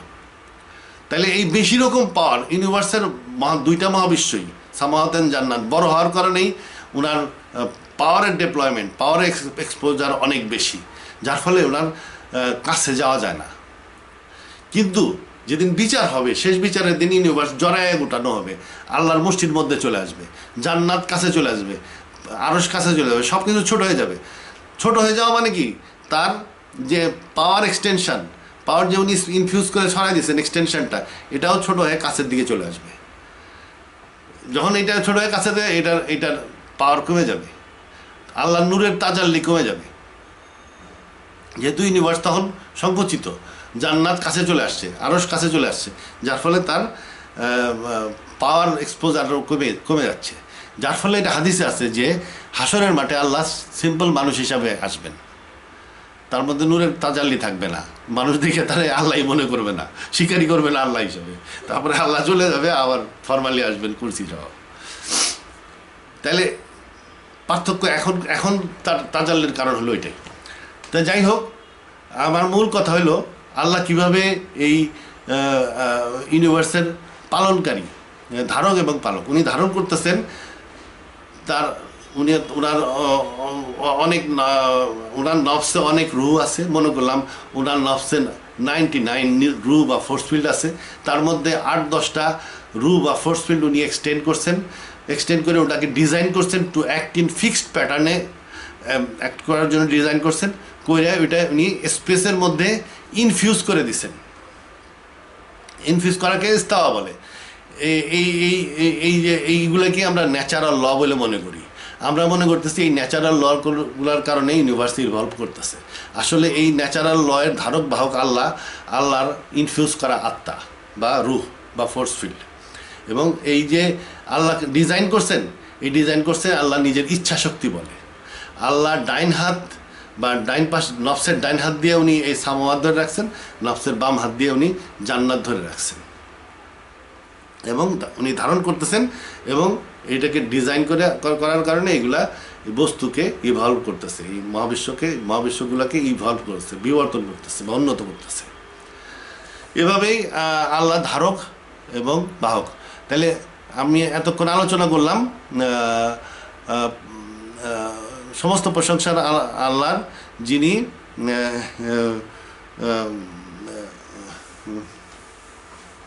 আলহামদুলিল্লাহ রাব্বিল আলামিন, যিনি জগৎসমূহের প্রতিপালক বা praise be to God, cherisher, sustainer and evolver of the universes. পরবর্তী ভিডিওতে আমি আলোচনা করব master of the day of দিন। আল্লাহ হাফিজ।